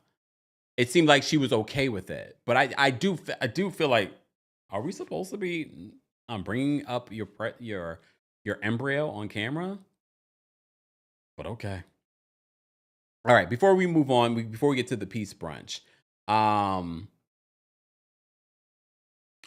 before I move on from that. So Porsha talks about Simon's social media behavior. She says that he knows what went wrong between them, yet we don't. We're confused still to this day. And then she says that the reason why he wants to remain at war is because he wants to be a star. He's always wanted to be a star, Porsha. We could have told you that before you married the man. But I guess you were okay with it because you thought you were going to have a certain type of life. That's probably why you decided to return to Real Housewives of Atlanta, because he was okay with it. He was ready for those cameras to start rolling again. He's also wanted to be a star. He likes being recognized. He likes that people know who he is. But okay. Let me drop the call link for our members. Live chat, keep liking the video, even those of you that are not members, because quite a few, we don't have 4,000 members, do we?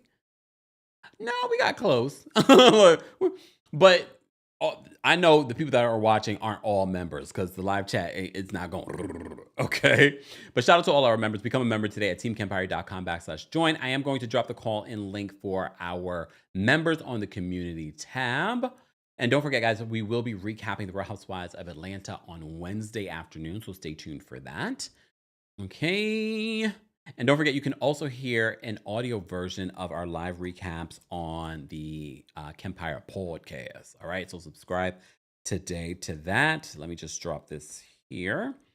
All right. And don't forget to join our Club Kempire membership on Apple Podcasts so you can hear my live recaps of, well, not live recaps. Well, one was a live recap of The White Lotus. Okay. All right. Yeah, guys, we're almost at 1,500 likes. Tish, thank you so much for the super chat and for being a member. She says, Shamia needs to be careful inviting Drew to the studio. Next thing she knows, Drew will be trying to work with RL behind her back. Next thing you know, I'm sure she got RL's information. Without a doubt. Or the other producers, B Flat.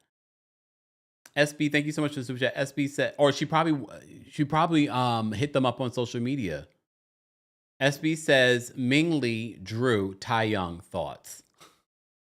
I wonder if that's why production decided not to move forward with Ming Lee, because of the crossover with Tai Young and what happened last season with Tai Young and Drew, or what didn't happen. I don't really have any thoughts because I don't know if this situation with Tai Young is real for either one, for Drew or Ming Lee. Remember, Tai Young was with Mimi for a long time. They were engaged. And apparently there might have been a little bit of an overlap with the whole Drew of it all and Mimi. So, Sarita, thank you so much for the super chat. Sarita says, Shamia coming for Drew because of her friendship with Porsha. Too bad Porsha will never do the same for her. Yeah. All right, let's talk about this peace brunch. So Kelli hosts this peace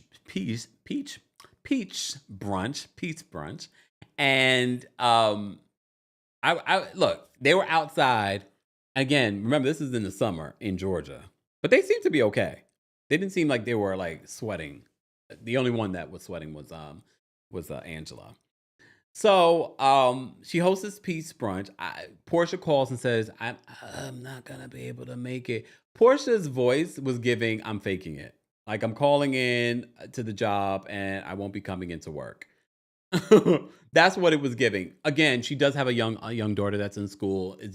Shout out to the parents. It is very easy for parents to get sick when you have young children. Okay, so that's not shocking, but that's also an easy excuse to use. And why would Porsha not want to film that day? I don't know. I don't know. But the voice that she was giving just saying. Hold on. Sata says, Kempire, can you please open the chat on YouTube and put the link for joining the membership? Mods, we could put the link, but you can just go, Sata, to teamkempire.com/join or click the join button if you're a subscriber on the channel. All that, or going to the description. There's links there as well. All right. Gigi says the location of the table were so pretty. It was pretty. It was definitely pretty, but I don't know if I would want to be outside in the summer on filming, because there's also the lights and okay, but they looked fine.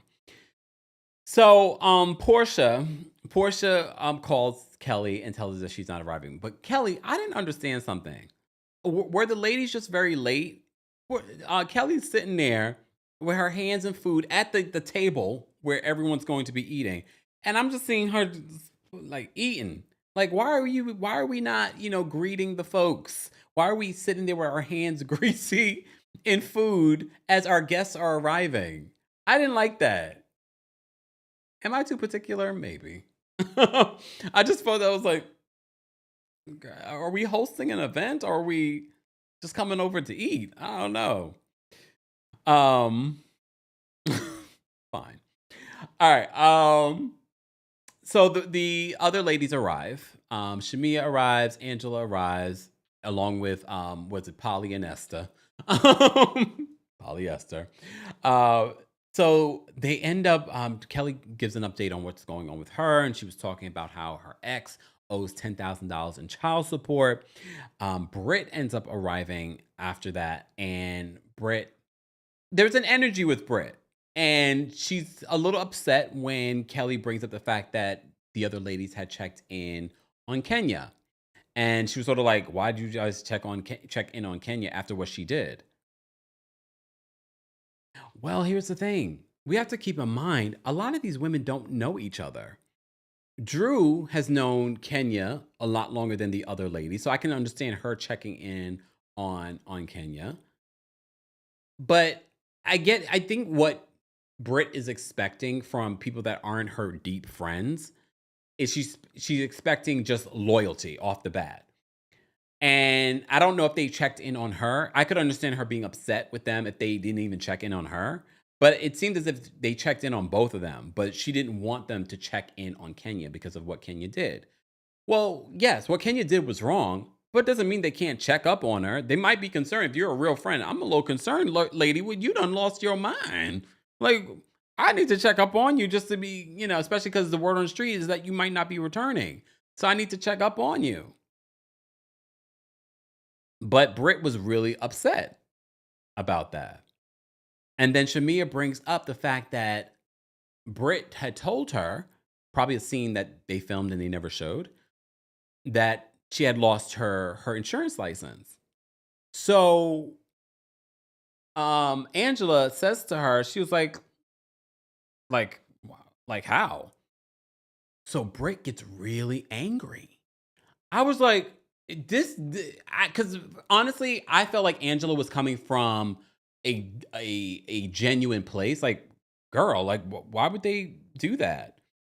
I felt like Angela was going to be like, well, no, they can't do that. Like, she was going to be helpful, but Britt ended up giving her this energy of just like, what do you mean? And my thing is, what I like about Angela, because Angela's like, you ain't gonna bulldoze over me, bull. Look, Taurus, you ain't gonna bulldoze over me. I said what I said. Like, why are you coming at me like that? I'm asking, like, what grounds did they have to suspend your license? What grounds? For me, that's a legitimate question, but this goes back to the legitimate question that Kenya asked at Shamea's birthday party. Oh, you're married, or is that just an engagement ring? There was no wedding band. And again, typically you see a lot of, if you're going to have an engagement ring, you usually see a wedding band. It's a simple question, but for you to make that an issue episode after episode, I wouldn't be surprised if she makes that an issue with Angela these next few episodes. The energy was weird. Like the way she was like as Angela said, barking at her like what? And Angela was just like, well, I am I am a loan something originator. So she understands. She was like, what grounds? And for me, I felt like Angela was coming from a place like, well, they can't do that to you. But she took it as Angela questioning her. So for me, it was sort of like, wait, I think you're lying. So it gets really heated between them, and then Kelli, separates them because they probably don't want it to turn into what it's been turning into with these ladies, more specifically with Britt. We didn't want to hear anything about whips and pistols again. So it turns out that she didn't lose her license, that she's under investigation. I don't believe she was under investigation. I'm going to be honest with you. Again, this is not, oh, I'm team this one or that one. I just don't believe Angela. I don't believe Britt. I believe that she's just making this a bigger issue than it actually was, probably because of the conversation she was having behind the scenes with production and the network and securing her spot on here and making sure that Kenya doesn't return. Like, this jeopardized my job. This jeopardized my license. So I don't believe that, because even Angela says they're investigating you, or they suspended your insurance license because of a rumor. The likelihood of that. And again, you have to remember, this rumor at this particular point is 2 days later. Now you're under investigation. Are you sure it's because of that and not something else? But again, I don't believe that anything was happening like that. I don't believe anything was happening like that. And we've seen, even on Watch What Happens Live, we've seen examples of Britt not telling the truth. I'm going to just say it like that. Even the threats that she made to Kenya, she's like, those weren't threats. Oh, then what were they? Promises? Those weren't threats. Okay, girl. Duchess says Britt and Angela were arguing. Shamia just wanted a drink. Shamia just went, she's like, I came here being the peace maker, and I just came here for a meal. True Taurus. That was a true Taurus energy. So they get up and they start dancing. Like, I know. How do we get there? I don't know. If you had to rate this week's episode of The Real Housewives of Atlanta, how would you rate it? Those ratings are going to drop this week. If they go up, I would be shocked. But I feel like those ratings for this week are going to drop. You're going to see a series low in demo and ratings. And shout out to those of you that end up just watching my recap. I appreciate it, but I have to end up watching this damn show. But have I been entertained? No. But I'm going to keep watching for now. No promise. We're on episode 6. I told you in the beginning, I'm like, all right, I'm going to keep an open mind. We're on episode 6. We're halfway through the season. Well, maybe almost halfway through the season. So we should be getting a mid-season trailer soon. And I'm sure that mid-season trailer is going to include Phaedra arriving like, ooh, I'm back. And lying through her teeth. How many liars we got on this damn cast? That's way too many liars in one building. We've got Drew. We've got Porsha. We've got Brit. Now we got Phaedra. That's a lot of liars. Damn. Paget Bobby says, well, what else is there to watch? Plenty. There's plenty of things to watch. Shout out to my fellow content creators creating content here on YouTube. There's plenty of things to hear on YouTube to watch. All right, guys, if you haven't already, be sure to like the video. It's easy. It's free. All right. Nikki says, Kemp, I'm sorry. I love you. Where's my, hold on. If I can find it. Asawi, I love you. Oh, I haven't used that in such a long time. Won't miss it. Won't miss that show. All right. Let me say thank you. We had another super chat. Maloney Love, thank you so much for being a member and for the super chat. Maloney says, Britt reminds me of Kenya. You're not the first person to say that. This is how Kenya acted in the earlier seasons. It's giving Kenya met Kenya. You think? I mean, I might have to go back and watch these earlier seasons because even if that is somewhat true, at least Kenya was entertaining back then. I don't feel like Britt's entertaining. I'm trying to see a redeeming quality. But all right. All right. Oh, you know, I've been meaning to watch this show. RC says Morris Chestnut on CBS's Watson. Let me see. All right. We're almost at 2,000 likes, guys. Don't forget to like the video. It's an easy and free way of supporting the channel. All right. Members, you're getting 30 seconds. The opinions of the members do not represent the opinions of myself, the Kempire LLC, or our sponsors. We're going to get their quick thoughts. I will drop the call and link once we get to 2,000 likes for the live chat. But members, we have quite a few members. There's already a full backstage. But for those that keep asking about my skincare routine, be sure to check out the description on how you can get 10% off our friends over at Butter. So I shared with you my morning skincare routine. Now I'm sharing my nighttime skincare routine, brought to you by our friends over at Butter. Over the last several weeks, we've partnered with Butter and I've been utilizing their skincare routine and I have been loving it. So let me share with you my nighttime skincare routine. It's very simple and it's made even simpler by our friends over at Butter. First, I start off with their cleanser. Wash your face with their cleanser. Then I use their silky soft towel, which I love. I love. They're disposable. They are quality. You shouldn't be using the same towel that you use to dry your body on your face. And then I'm using their retinol. People don't understand the benefits of retinol. Smaller pores, youthful skin. A lot of people don't even utilize this. You should. All you need next is their Coco Shea moisturizer. As I've said before, they've made my routine a lot simpler because I've had to use a different morning moisturizer versus what I use at night. With their Coco Shea moisturizer, I can utilize it for my morning and my evening. I just put a little bit less on in the morning. At night, I put a little bit more. And that's it for my nighttime routine. One of the other big questions that people have asked me, is there a scent in the moisturizer? Very light scent. The other question people have asked me, is Butter black owned? Not only is it black owned, their president is a black woman. But of course, you also ask, can we get a discount? Of course, get 10% off when you use my link, butterskin.com/Kempire. More information on Butter will be available in the description. Thanks, Butter.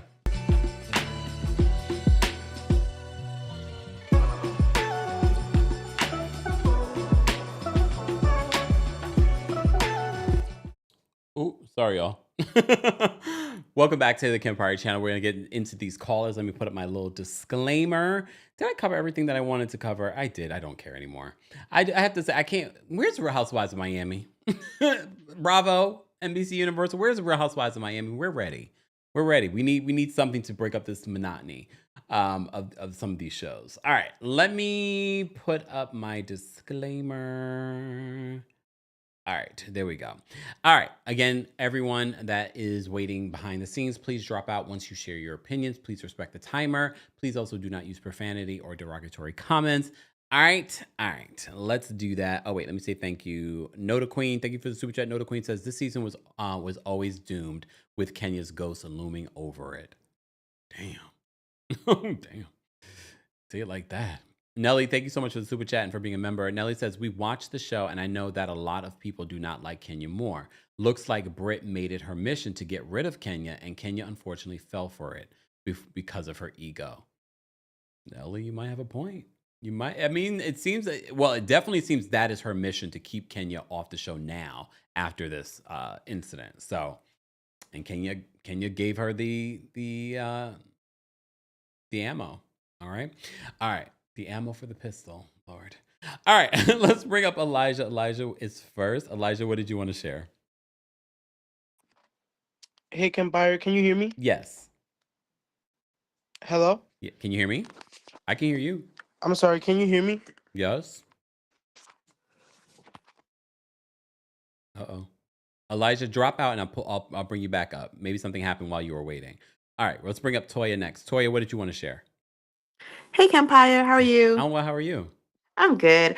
I just wanted to say I love that Angela made it clear that Britt did not lose her license yet, and made her kind of specify she was under investigation, which we don't really believe.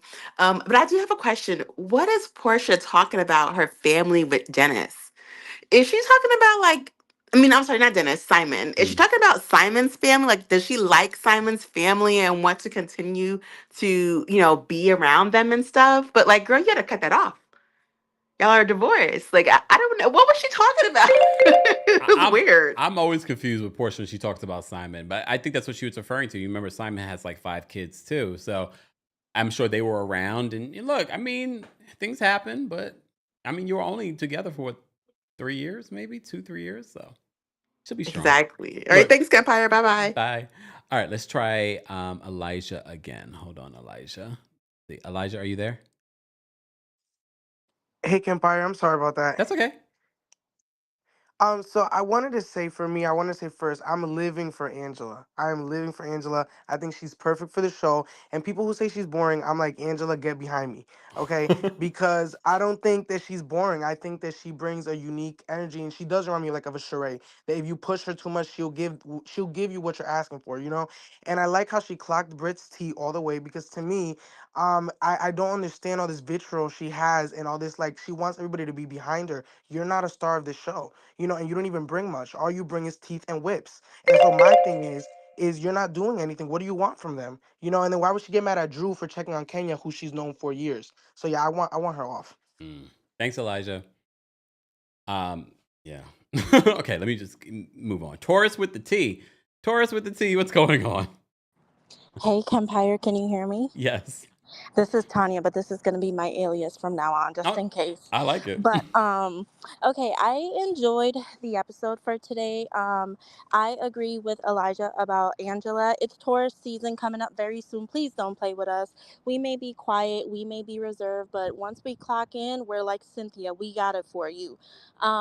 Porsha and Drew is giving very forced. I still don't believe that Drew and Ralph are getting divorced, and the way how they're playing it out on camera, it's affecting the kids. I don't like it. Something else could be done that can protect the mental health of the kids. And then Britt, honestly, you are Kenya back in season 5. The only difference is that you're trying to compete against someone, like you said, takes it to hell. So I'll keep watching. Thanks, Kempire. Thanks, Story to the T, Tanya. Born to Win is backstage. We're going to bring Born to Win up next. Born to Win, what did you want to share? Uh-oh. I think, it just, wait, hold on, Born to Win. There we go. Born to Win. Hi, Yay. can you hear me? Yes. How are you? Oh, well, how are you? Good, good, good. So real quick, first of all, Kenya is very intelligent, and I'm sorry, no shade to Brit. So she's no Kenya from back in the day. Kenya came on, she's intellect is way beyond anything. So no, she's that Brit and her, no comparison there. Um, and honestly, I do think production knew that that was going to go down last episode in regards to like the whole revealing of that. It was just too calculated with the way that Brit knew exactly when to leave and when that revealing was happening. Everything just happened too, it was just too like it coincided too much for me. Like if you really pay attention to it, it was like go. She Okay. came in, you leave, and then the reveal happened. Yeah. And then she happened to just Well, be outside. the timer just went off. But Oh, I'm sorry. that's But okay. I just wanted to clock that. But yes, I'm sorry, guys. No All problem. right, Thanks, bye. Born to Win. Bye. I'm trying to make sure we get to everyone. Janelle's backstage. We're going to bring Janelle up next. Janelle, what's going on? Bonjour, Kempire. How are you, darling? I'm well. How are you? You are now awake. You're welcome. Yes. So I want to speak very quickly. Okay, so my dad's an insurance agent, and for State Farm in particular. So, but in the state of Florida. So I want to preface that before I say anything. In the state of Florida, each state has its own laws when it comes to insurance licenses and stuff like that. So I don't think Britt lost her license. If she's an independent insurance broker, that means she's working with smaller companies and trying to set up like different insurance policies. They may not want to work with her. So, but it takes a lot to lose your license. Like you literally have to be stealing money from customers, committing fraud, embezzlement, have a conviction like a DUI or whatever. Like you have to do a lot in order to lose your license, especially in states like Florida and possibly like Georgia. And also, I just don't think, based off what my dad has told me about the insurance industry, you have to do a lot to lose that license. Yeah. And I used to work in this office, and like they do credit checks, they do background checks, they do a lot of things to make sure that you are a good person in good standing before they even decide to work with you. And also, like the things on social media, like they're very particular about what you post on social media. On top of that, like my dad can't post much things on social media simply because State Farm will have an issue with it. And if this happened 48 hours, how would they have found out? That's my question. So like, because I don't, and also if Britt was with like a larger company like a State Farm, Nationwide, Allstate, she would not be on the show. They wouldn't allow it. Because they're not going to have a connection to a reality show. I don't think people realize like a lot of these companies, some of them, not all of them, come from red states. They have very conservative values. They're not going to just attach their name to just anybody. Like they're picky with people who they choose as their customers. As their customers. Oh my, don't get me started on that. They're very picky about people who like they have for endorsements. Like they have to go through background checks. Like, yes, everyone loves Patrick Mahomes, but he didn't just get that State Farm deal like just like nothing. Like they did a full-blown background check on him before they decide, okay, you're gonna be one of our spokespeople. So I think Britt is lying, but that's just me. That's my personal opinion. No, I'm glad you called. That's why I turned the timer off, because I wanted you to get the perspective, because I don't have that experience, but you bring up a lot of valid points, Janelle. Was there anything else before we let you go? I don't think, is there anything else I can fill you in on insurance wise? Or I think that may be it, because I don't want to be redundant. Thank you, Janelle. We appreciate it. No, I think that's it. You really have to do a lot. I just know that for Florida, and Florida has some strict insurance laws. So I'm assuming Georgia's the same, even though they don't have to deal with like as many like natural disasters as Florida does. So there's different realms to it. But and she did say at the Peace Brunch that they were investigating her, and then on Watch What Happens Live, she said that she didn't lose it. Well, you know what? If they are investigating her, then she did something else.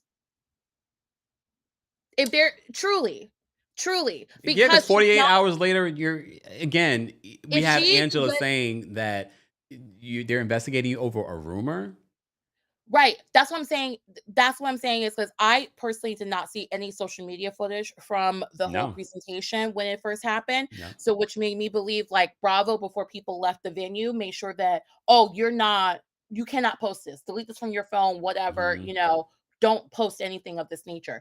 So, if she is being investigated by them, either she's lying or she did I don't something believe. else. I don't believe. And I don't believe she's being investigated at all. no, but if she was, that means she did something else that they saw, and they're like, "Oh," and because that means someone went and complained about her by assuming that she's an independent insurance broker.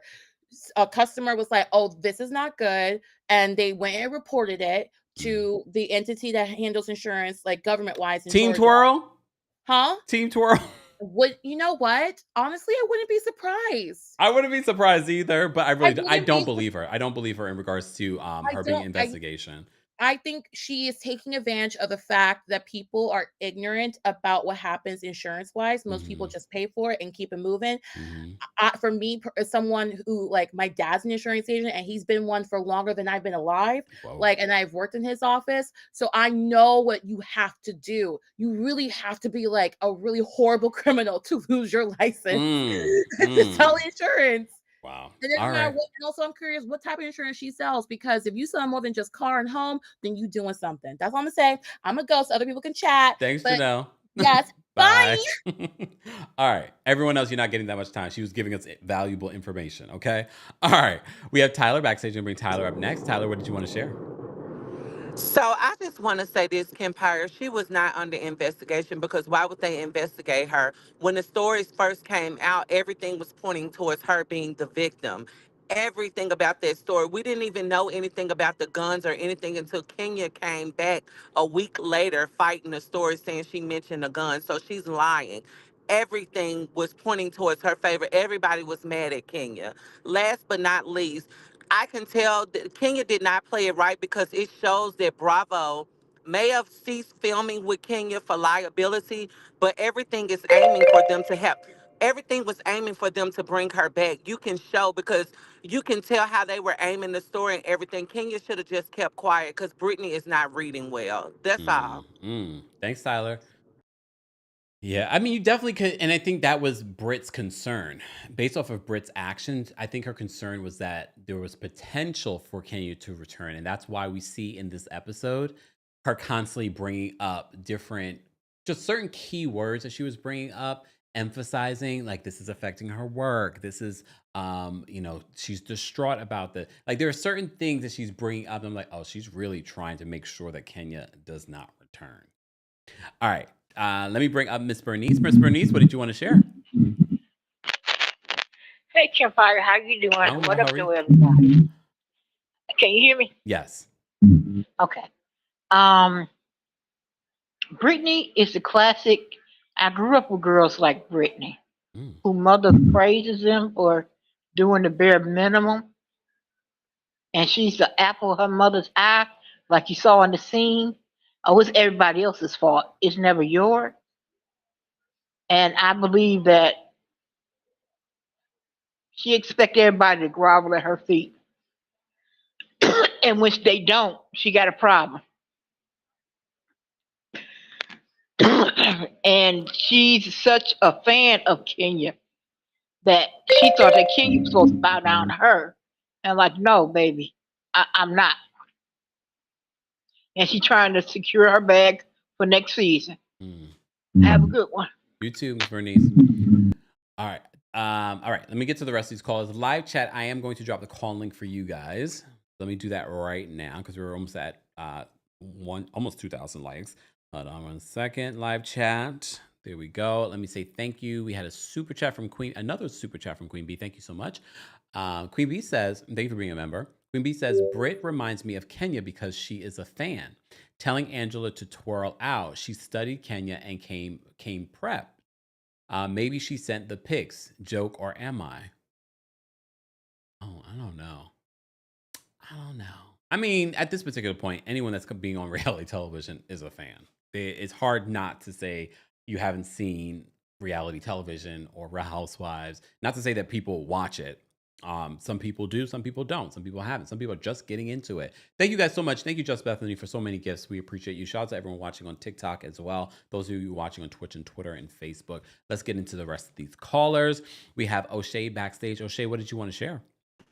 Hey, Kempire. Hey. I just want to say, the part where you said that, you thought Kenya had grown out of her villain era. I never thought that because, at the end of the day, who you are is who you are. And there's no way to change that. Like, the cookie lady thing wasn't that long ago, in honesty. And it's a good thing that she left before Phaedra came because she may have just threatened Phaedra with the gun first again. Oh, damn. So that is my 2 cents on the matter. But yeah, but thanks, goodbye. Thanks, O'Shea. Bye. Again, when she didn't threaten Phaedra with the pow pow pow, y'all. She did it in another scene with Brandon. Kenya, are you and Brandon still friends? How come Brandon? I haven't seen Brandon come to Atlanta or film with you in such a long time. I know he's in California, or at least he was. I don't know, but all right. Let's bring up Winter next. Winter, what did you want to share? Hello. There we go. Hi. Okay, so this season, I'm just like, it's true. We have a bunch of liars. Like I'm watching the scenes and I'm like, I don't know who we can trust. Everyone's a liar. But with this little lunch that Kelli hosted, the first thing I thought about is why she's sitting there eating chicken. Like, are you about to host these girls or not? Like, is this a family cookout? Like, I was so confused. I'm like, why Okay, is so it she wasn't sitting just there me. eating before her guests arrive? But Britt, her energy for Angela, it didn't make sense. Like, I was just like, here we go. You're like, she's a problem. Like, she's just not likable, and I really don't see her coming back. Yeah. She said she was raised with this. Say that last part again. I just don't get it. I really don't like her. I'm just trying to. Like, how do you want to move forward? Like, but I like Angela, and I think Angela is a good fit for the show. I don't like how everybody keeps trying to come for her, but I could see Angela lasting a few seasons though. Yeah, I definitely. Anyways, yeah, like she has like a good, yeah, she's good for the show. And it's not just because she's a tourist. All right, thanks, Winter. Okay. Bye. I really look because if I didn't, there aren't a lot of tourists that I like on reality television, but so far, I like Drew. But like Shamia and Angela, I especially like Angela's vibe. I have to say, because I feel like she is open to everyone. Like she didn't come in. Yes, she came in through Drew, but I don't feel like she's come in like, oh, she's just going to be team anyone. Even her issues with Shamia, she was still trying to make that work, and now they're in a better place. So I like her energy. Even with the conversation with Britt, I felt like she was going to try and help Britt and defend Britt. Like, what grounds are they trying to suspend your license? But Britt had this reaction, like, ugh. I was like, oh, okay. Get her, Angela. Get her. All right, Dalen's backstage. I'm going to bring Dalen up next. Dalen, what did you want to share about Real Housewives of Atlanta? Hey. Oh, no. Dalen, we can barely hear you. You can't hear me? It's like, it sounds very low. Oh, my goodness. Oh, wait. Is that better now? How about now? Hello? How about now? Can you hear me? It's like, it's going in and out. What about now? Keep talking. Can you hear me now? It's better. Okay. I feel like when Angela comes on the screen, they should play the song, Where Them Fans At? Hit Me One Time. Where Them Fans At? But I feel like Angela's giving me like a Wendy vibe, It took a lot of people a long time to warm up to Wendy. And then when Wendy clocks the T's, that's when people live for her. So Angela was giving me that. And I feel like Britt was hired just like Ashley Darby to like start messing in with an agenda, or was told to start with Kenya, because there's literally nothing that happened for her to be this mad at Kenya, for Kenya to do that. And that's all I have to say. You guys have a good day. You too. Bye, Dalen. I feel like every time Dalen calls, he's like on the go somewhere. I'm like, Dalen, are you ever home? Okay. All right. Keith is backstage. Speaking of on the go, Keith, what's going on? Hey, Kempire. I'm not on the go today, though. I'm home. Okay.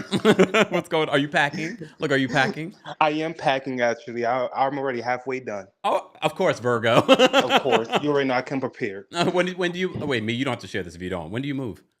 I move May 5th. Oh, soon. Okay. Yes, very soon. Okay. And you're already packed up. Damn. Already, I'm just waiting for my flight right now. Oh. Okay. All right. What did you want to share? Okay, so first of all, I'm gonna need all these producers and casting directors to come outside. You know, we ain't gonna jump you. We just want to talk for 1 second. We just want to talk because what was going through y'all mind when y'all said Britt was great for this cast? I am in complete astounding mode to realize that y'all thought she would be a great fit. And honestly, I just don't think Blicky Britt. That's why I'm gonna call her from now on because that's definitely what she's giving, Blicky Britt. I'm gonna start calling her that because the thing is she gives very much love and hip hop vibes, and I do think that her company may be some type of fraud mess because anybody that posts photos of money on Instagram stories get very much I can turn your $200 to $500 overnight vibes. Okay, that's Yeah. it. That's all. And one last thing, she's a Libra for a reason. All right. Not a Libra. You know what? Goodbye. Is she a Libra? I didn't know that. I might like her. I like Libras. It's all right. All right. Josie's backstage. Let's bring up Josie next. Josie, what did you want to share about Real Housewives of Atlanta? Well, Kempire, hi. Hey. I feel like I actually do like Kelly because even like where she was eating that chicken, when Portia called her, she was like, "Don't steal anyone's man now." I was like, "Girl," Oh, I forgot about that. That was hilarious. I was like, "Girl, don't say that." It was so funny, and I actually love her energy. She just be clucking everybody left and right. She doesn't even care what's going on half of the time. She just doing whatever. I love Kelly. She's like a breath of fresh air. What's the other girl's name? Oh god, Brit. Yeah, she. Oh god, I feel like I want to feel bad. Last episode, I felt so bad for her because of the whole thing. But this episode, bro, what are you doing? Like, she was just trying to help you. Why are you coming for Angela? She said nothing. Like, what Yeah. is going on here? I just find it hard to feel bad for her. That's about it. Yeah. Thank you so much, Josie, for calling in. I always try to remember everything, and I completely forgot because I thought that was a really funny moment with Kelly at the she was getting the phone call from Porsha, and Porsha was like, "I'm taking everything." And she's like, "Yes, girl, take everything, just not someone's man." Yes, Kelly. Yes, that was hilarious. That's why I said Kelly and Angela for me this season. We didn't see that coming. We didn't. And what I also love about Kelly is that she's giving. And again, we are calling her the queen of waffles. I don't know where the money and how that money's doing, but it seems like the money's doing just fine. First episode, she's throwing a big birthday party for her daughter and getting her all kinds of luxury items for her birthday. And she's throwing these parties. She's being festive. She's walking around with security all the time. I'm like, the coin is coining over here.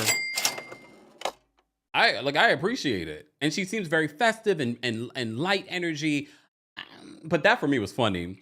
Portia's like, "I'm taking everything." She's like, "Yeah, girl, take everything, just not someone's man." And Portia was able to laugh about it. All right, let me get to the rest of these calls. I gotta go. All right, Justy? Not Justy. Justy? No, Judgy Justice is backstage. Judgy Justice, what did you want to share? Hi, that's me, Judgy Justice, just in case there was a mistake.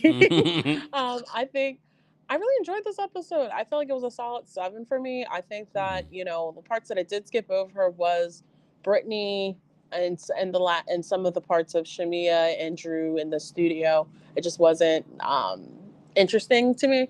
I am really enjoying the energy that what's her name? Miss Oakley is bringing to the season because Angela. I feel like she's just holding people to account and being like, "No, I'm asking you a question. Can we just answer the question?" And it's not, and it's in a like matter of fact way. It's not trying to be super shady. All right, I guess that's my time. Bye. Thank you, Judge Justice. Bye. All right, Nadia's backstage. We'll bring Nadia up next. Nadia, what did you want to share? Hey, Kemp, it's India. Oh, India. It's okay. So basically, after watching the interaction with Britt and Angela, I just came to the conclusion that she pretty much has a really dark spirit. And it's just like, because to have the interaction, like just to go off over a simple question, wasn't okay. And then to also have the expectations, the high expectations of girls that you don't even know that they shouldn't check on Kenya is really weird. Like the only person that she should have had the expectation of is Kelli outside of everyone else. But everyone else, like, you're getting to know, why wouldn't they see what's going on with their friends along with you as well? So Yeah. And she yeah. only knows Kelly from the show too. Like she don't have a deep relationship with any of them. Oh, well, see, they made it seem like they had been friends for Always. years. No. No. Well, Because yeah, remember I don't. she met Kelly through Shamia. Oh, okay. Well, then, Yeah. yeah, the high expectations for me, it's giving weird behavior all over again. She can go. Agreed. Thank you, India. Take care. Thank you. Bye. Bye. Noda Queen is backstage. We're gonna bring Noda Queen up next. Noda Queen, what did you want to share? Hey, Kempire. Hey. I just want to say I do like Angela and all the half of her storylines that she likes to share with us. I really enjoy her on the show. I like Kelly. I think that her association with Britt is what's bringing her down because Britt has such a dark spirit around her. But like, I also think that Britt's trying to link this whole license under investigation thing to Kenya because on one of her poster boards at the salon it said insurance fraud. So I think, like you said, she's trying to take advantage of them not knowing. And Kenya probably found something that was already going on and wanted to share it. But she's trying to say, oh, it was Kenya. That's why she's like, oh, you don't know what's going on because she doesn't want to discuss the alleged fraudulence. But that's all I had to say. Have a good one. Thank you, Noda Queen. Damn it. You know, I have the original audio. I've been meaning to bring it up. I have the original audio of what Kenya said at this event. Should I bring it up? Look. What was back in June? Look. Where is that audio? All right, let me get to these other calls and I'll look while everyone is speaking. Vanna's backstage. We're going to bring Vanna up next. Vanna, what did you want to share? First of all, I'm not here for Brit. And actually, like after seeing her interview with Andy Cohen's last night, she's patronizing. She's trying to like make a moment, and Kenya is a moment. And so I'm really sick of Britt Eady. I'm not here for her. I don't stand for her, and that's all. That's it. All right, thanks, Vanna. Bye. Look, Vanna couldn't even give me the full 30 seconds to look for the audio, but it's okay. All right, Anthony's backstage. We're going to bring Anthony up next. Anthony, what did you want to share? Hey everyone, Anthony from Los Angeles, California. How are you, Kempire? I'm well. How are you? Good, good. So this episode I'm gonna give a 6 out of 10. Angela's is asking the right questions, cause like Brett, you didn't lose your license for threatening someone with a gun, but you did for someone sharing pics of your past employment. How did what can you do cause you to lose your license? You're lying, and you didn't expect for anyone to be licensed as well and call you out for it. You're not a victim. Angela asked a very valid question. That question pissed Brett off so much because she was lying. Applause for Angela for asking the questions and with the appropriate attitude. And I'll say it again for Brett, with the appropriate attitude, because the switch up was crazy. Love Angela. Thank you, Kempire. Thanks, Anthony. I found the photo, y'all. So I remember seeing this. We've done multiple videos covering this situation. So this was one of the poster boards. As you can see, there's multiple poster boards behind this one. So this original one said insurance fraud. And then there's just a lot of writing there. So I don't know what was said here. And the reason why we probably haven't heard more details from this event because everyone signed NDAs in order to film. So they can't really speak out about this. Okay. But where's the audio? Oh wait, this is the audio, right? Hold on.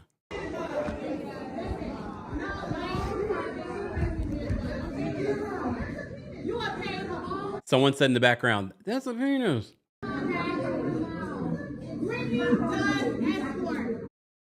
Brittany does Lady of the Night.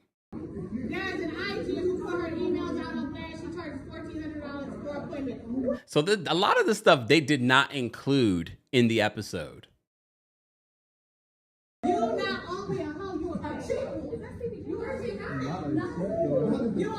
It's everyone's reaction for me because we only saw the faces. We didn't see we didn't hear everyone's reaction. But in here you can hear people's reaction.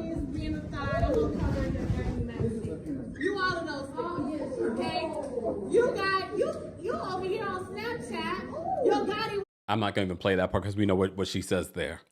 Okay. What was this? Another one? Oh no, this is when they were arriving. So that was just a little snippet of the audio from Kenya's event. None of that, I don't believe, was even played during the episode. All right, let me get to the rest of these calls. I just wanted to remind myself of what was said. All right, Ashley's backstage. We're gonna bring Ashley up next. Ashley, what did you want to share? Hi, Kempire. How are you? Well, how are you? Good. So I thought it was really weird that Britt was having that reaction. I don't think there's anything wrong with the girls checking up on Kenya, especially because they were probably concerned with the fact that she was most likely being let go. And on top of that, too, I mean, they want to have a good season. So I'm sure they want to keep the cast together. So that really didn't make sense why she was so upset about that, in my opinion. Also, I feel like Britt is one of those girls who probably was hated on in high school, and she's just holding that trauma, because I feel like she walks into all of these situations with a wall up, and she's expecting, like, she's giving this aggressive energy that's misplaced. So I just don't understand that. I think that she's really weird and cringy. Shamia, Angela, and Kelly, they should stay. The rest of them can go. That's all. All right. Thanks, Ashley. All right. We have Audrey backstage. Audrey, what did you want to share? Hi, Kempire. Hey. Hi. So I really quickly, I want to go into something else. I want to go into the sympathy edit that's happening with Britt, and I want to get into the legality of all this. I'm noticing that she, first of all, is appearing on NBC Universal platforms, i.e. New York One. I don't know if people who don't know what that is in other parts of the country, but it's like a local extra kind of thing, right? Yeah. Owned by NBC Universal. All these little platforms that she's on, even like some of the not influencers, but some of the content creators, she's not going to a content creator like you. She's going to people who will give her more sympathy, right? So I'm going to say this real quickly. I think NBC Universal knows that they did not respond to it properly, and so now they are trying to clean it up by giving her the sympathy edit and making her out to be the victim. That's what I think is going on. That's it. I know my time is up. Have a good rest of your day. Thanks, Audrey. I mean, look, again, I have to emphasize this to say what Britt did was wrong, but what Kenya did was wrong too. So the sympathy edit is easy because Kenya's response, no matter how you feel about it, this was a work environment. She should have never done that. And if anything, it hurt her more than it hurt Britt. She put Britt in this position to be like, oh my God, look what she did to me. She did that. She gave her the ammo for the pistol. Damn it. All right. Storm is backstage. Storm, what did you want to share? Storm? Hey, Kempire. Hey. So, hello, can you hear me? Yeah. Okay. So really quick, I just wanted to say that Angela, bless her heart, she had me tickled because she was going through it with those hot flashes. And I understand she had that fan. So that really, on a lighter note, that really tickled me. But I am enjoying her and I am enjoying Kelly. And I think production just went a little too far with the cast shakeup. I think if they'd have had Angela and Kelly with some of the, older cast, it would have been perfect because they are giving me my life. But also, I think that for Britt, just to play devil's advocate and give her some type of sympathy, to be fair, she's not the only person that has ever brought up having a pow, that's been in this group and on this show. It was never shown. She never brought it out. So, Kenya she went too far. All right. Thanks, Storm. Thanks. Excuse me. All right. Let me bring up Bernice next. Bernice, what's going on? Hi, you can hear me because I'm on the go right now. Yes. Okay. So I just wanted to say that I think that what Kenya should have did was expose, like if she found out information about Britt, she probably should have exposed it or did it over the season and not with like billboards about the way she went about it. She should have just talked about it during the season and not put up pictures and stuff like that, because when she was saying that, something about her license being suspended, Angela was checking her real quick and she tried to change the subject really quickly. I peeped that. So I think that they should look more into that. And did you see on Watch What Happens Live how when that guy was talking about Giselle being on pause and Andy was like, oh yeah, coming off of a good reunion. Yeah. That is his pet right there. He loves him some Giselle, and she just is boring. Yeah. But anyway, that's all I have to say. Thank you, Bernice. I did see that when Mark mentioned putting Giselle on pause, and Andy was just like, "Really? After such a good reunion, hot off that reunion, after how many years? Giselle doesn't have a personal story. I'm interested to see what Giselle's going to give us next season. Let's normalize putting people that have been on reality television for too long a break so that they can actually have some sort of story. What is Giselle going to talk about next season? Her dating life? Okay. All right. We have Comunicado. There we go. Comunicado. What's going on? You're muted. Hi, Kempire, can you hear me? Yes. Okay. So I'll go quickly. I think for me, just to give Brit a little bit of some grace, I think all that we expect from her in terms of what are your issues with Kenya, it might not be totally unfounded because we know quite alright Kenya has a history of trying to poke at the girls. And I kind of noticed, just like she had with Porsha when Porsha just came on, the first scene they had together and Kenya went in on her, and I'm like, what was the basis of that? There was really nothing much to that. So it felt like it was just based off of she sees a pretty girl that is young and all of that, and she's a bit just out there wanting to poke, and it probably comes from a bit of the Kenya's pageantry ward, but I don't know where that stems from actually. But actually do see a bit of Kenya in Brit though, so I know I'm over my time. So I see a lot of Kenya in Brit actually. The only difference is the fact that Brit just isn't as intellectually fast with the raids and all of that, but beyond that, she pretty much exhibits Kenya season 5, season 6 a lot. Oh, okay. Thank you so much for calling in. All right, thanks. Let me say a lot of people say that. I'm gonna have to go back and watch. Maybe because Kenya, I feel like it's so damn witty and shady. But maybe there are some similarities in based off of behavior. But so far, I haven't gotten that vibe from Britt. Maybe because Britt isn't witty or shady. Okay. All right. Jeannie's backstage. We're gonna bring Jeannie up next. Jeannie, what did you want to share? Hi, can you hear me? Yes. Oh my God, it's my first time calling in. I'm a long time listener and I just love you. That's first of all, I just gotta say that. Thank you. And I am from New York, lived in DC, worked in politics my whole life, now live in Baltimore. And I'm gonna tell you, as a Baltimorean, newly minted Baltimorean, I love, love, love me some Kelly. She is the real deal.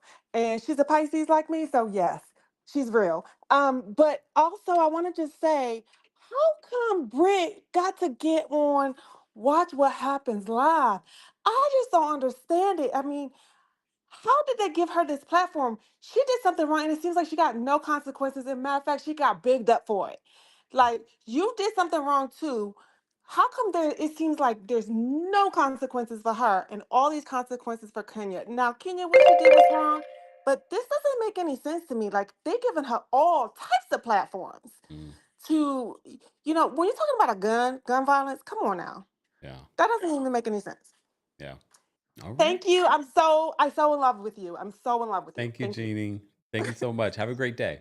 You too. Bye. All right. We're going to bring up one last caller, though. But before we do that, I do want to say thank you for these super chats and thank you for the likes. We have almost 2,000 likes. Keep liking the video, guys, because it's an easy and free way of supporting not just my channel, but other channels as well. And shout out to our replay crew. Be sure to let us know where you're watching from, how you would rate this week's episode of The Real Housewives of Atlanta, and your thoughts on this week's episode as well. And thank you in advance for those super thanks that you guys send in as well. Sometimes I see them, sometimes I don't. YouTube and their notifications are weird, but thank you to those of you that send them in. If they come up on my phone as a notification, I always try to say thank you or reply it back to what you say in your super thanks. So thank you. Tracy, thank you so much for the super chat. Tracy says, I'm late, but did you see the beads of sweat or tears on Britt's breast? I just can't with her. I'm glad you brought that up, Tracy, because you remember when we talked about, it was during a Real Housewives of Beverly Hills recap. Not this year, a couple of years back, when Erica Jane and Kyle were in the park and she was talking about her drama. And I believe it was a body language expert, and we talked about this, said when someone lets their tears just sit on their face, And we saw that with Britt, and they don't dry them off. They don't move them. They don't try to stop them. It is quite telling about them trying to be misleading. I'm glad you brought it up, Trace, because I had that thought when I was watching. I was like, why is she not like, why haven't they given her a tissue? Why is it she's just bawling and then just letting the tears sit there and then it's falling on her chest? I was like, that's interesting. Okay. All right. But thank you so much, Tracy, for bringing that up and for the super chat. I can't remember everything, so I appreciate you guys bringing up things that I was thinking about. Keith, thank you so much for the super chat. Another super chat. Keith says, you saw when Britt said twirl onto Angela. It's giving obsessed. Kenya just needs to go ahead to the courthouse and file that restraining order. She did, but you saw Drew clocked it too. And Britt was already starting to give a certain energy towards Drew for bringing that up. She was like, oh my God. So she didn't like that Drew clocked it as well. Okay. All right. Last but definitely not least, let's bring up Lee. Lee, what did you want to share? Hey, how are you? I'm well. How are you? I'm doing good. I'm gonna have a fight with StreamYard later, but that's a different story. I just want to kind of mention that I think Brittany has a problem with being questioned. It seems like every time somebody questions something that she says, she takes it as like 1,000 stab wounds. So it might be something like unhealed from her past. Like maybe she was accused of something, or maybe she wasn't believed enough as a kid, something like that. Like, that's what I'm getting. It's like, why, if somebody questions you, why are you getting to like an army grenade? Like, why is it always like on 100, you know? So that's pretty much my only viewpoint about Britt so far. I think she's like, you know, obviously she's conniving, but you know, obviously it is what it is. I think Kenya also is too, but you know, I don't want to go over it, but thank you. Thanks, Lee. Take care. I mean, Lee brings up a very valid point why Britt reacts the way that she does. There probably was a lot of trauma in her youth, especially when you think about her getting involved in videos and in that world at such a young age. So who knows what Britt was dealing with or what she's been through from being in that world. Because although we don't want to shame people for being in that world, we also understand some people that are in that world are only doing it because they're trying to make a life for themselves or get out of something, or being in that world, they end up getting traumatized or harmed from being in that world. So who knows? So yeah. On that note, I do want to say thank you to our King's Guards. Be sure to thank our King's Guards in the live chat. Shout out to those of you watching on Twitch, Twitter, on Facebook, and of course here on YouTube. Keep liking the video. We're almost at 2,000 likes with over 3,000 people watching. That will always be interesting to me. Shout out to those of you, again, that have sent in super chats, Venmos, Cash Apps, and have requested me on Cameo. Don't forget, you can hear an audio version of our live recaps and special episodes on the Kempire podcast. Subscribe today, and don't forget to give us a 5-star rating and join our Club Kempire Apple's podcast subscription. I'm going to drop something different this week, especially with the White Lotus being over. I'm going to drop something a little different, probably talking about a variety of different things. So be sure to subscribe to that. There is a free 3-day trial available for that. Thank you all for being here, and thank you all for being members. We appreciate our members. This was a members only live chat. We appreciate your support on a monthly basis. Become a member today at teamkempire.com/Kempire. And of course, thank you to our friends over at Butter. Be sure to check out the description for our Butter skincare discount. All right, y'all. Everyone have a fantastic rest of your day. I get to spend the rest of the afternoon doing nothing. We know that's not going to be true, but at least I don't have a scheduled live. All right. Bye, y'all. I'll see you all in the next one. Here we go now.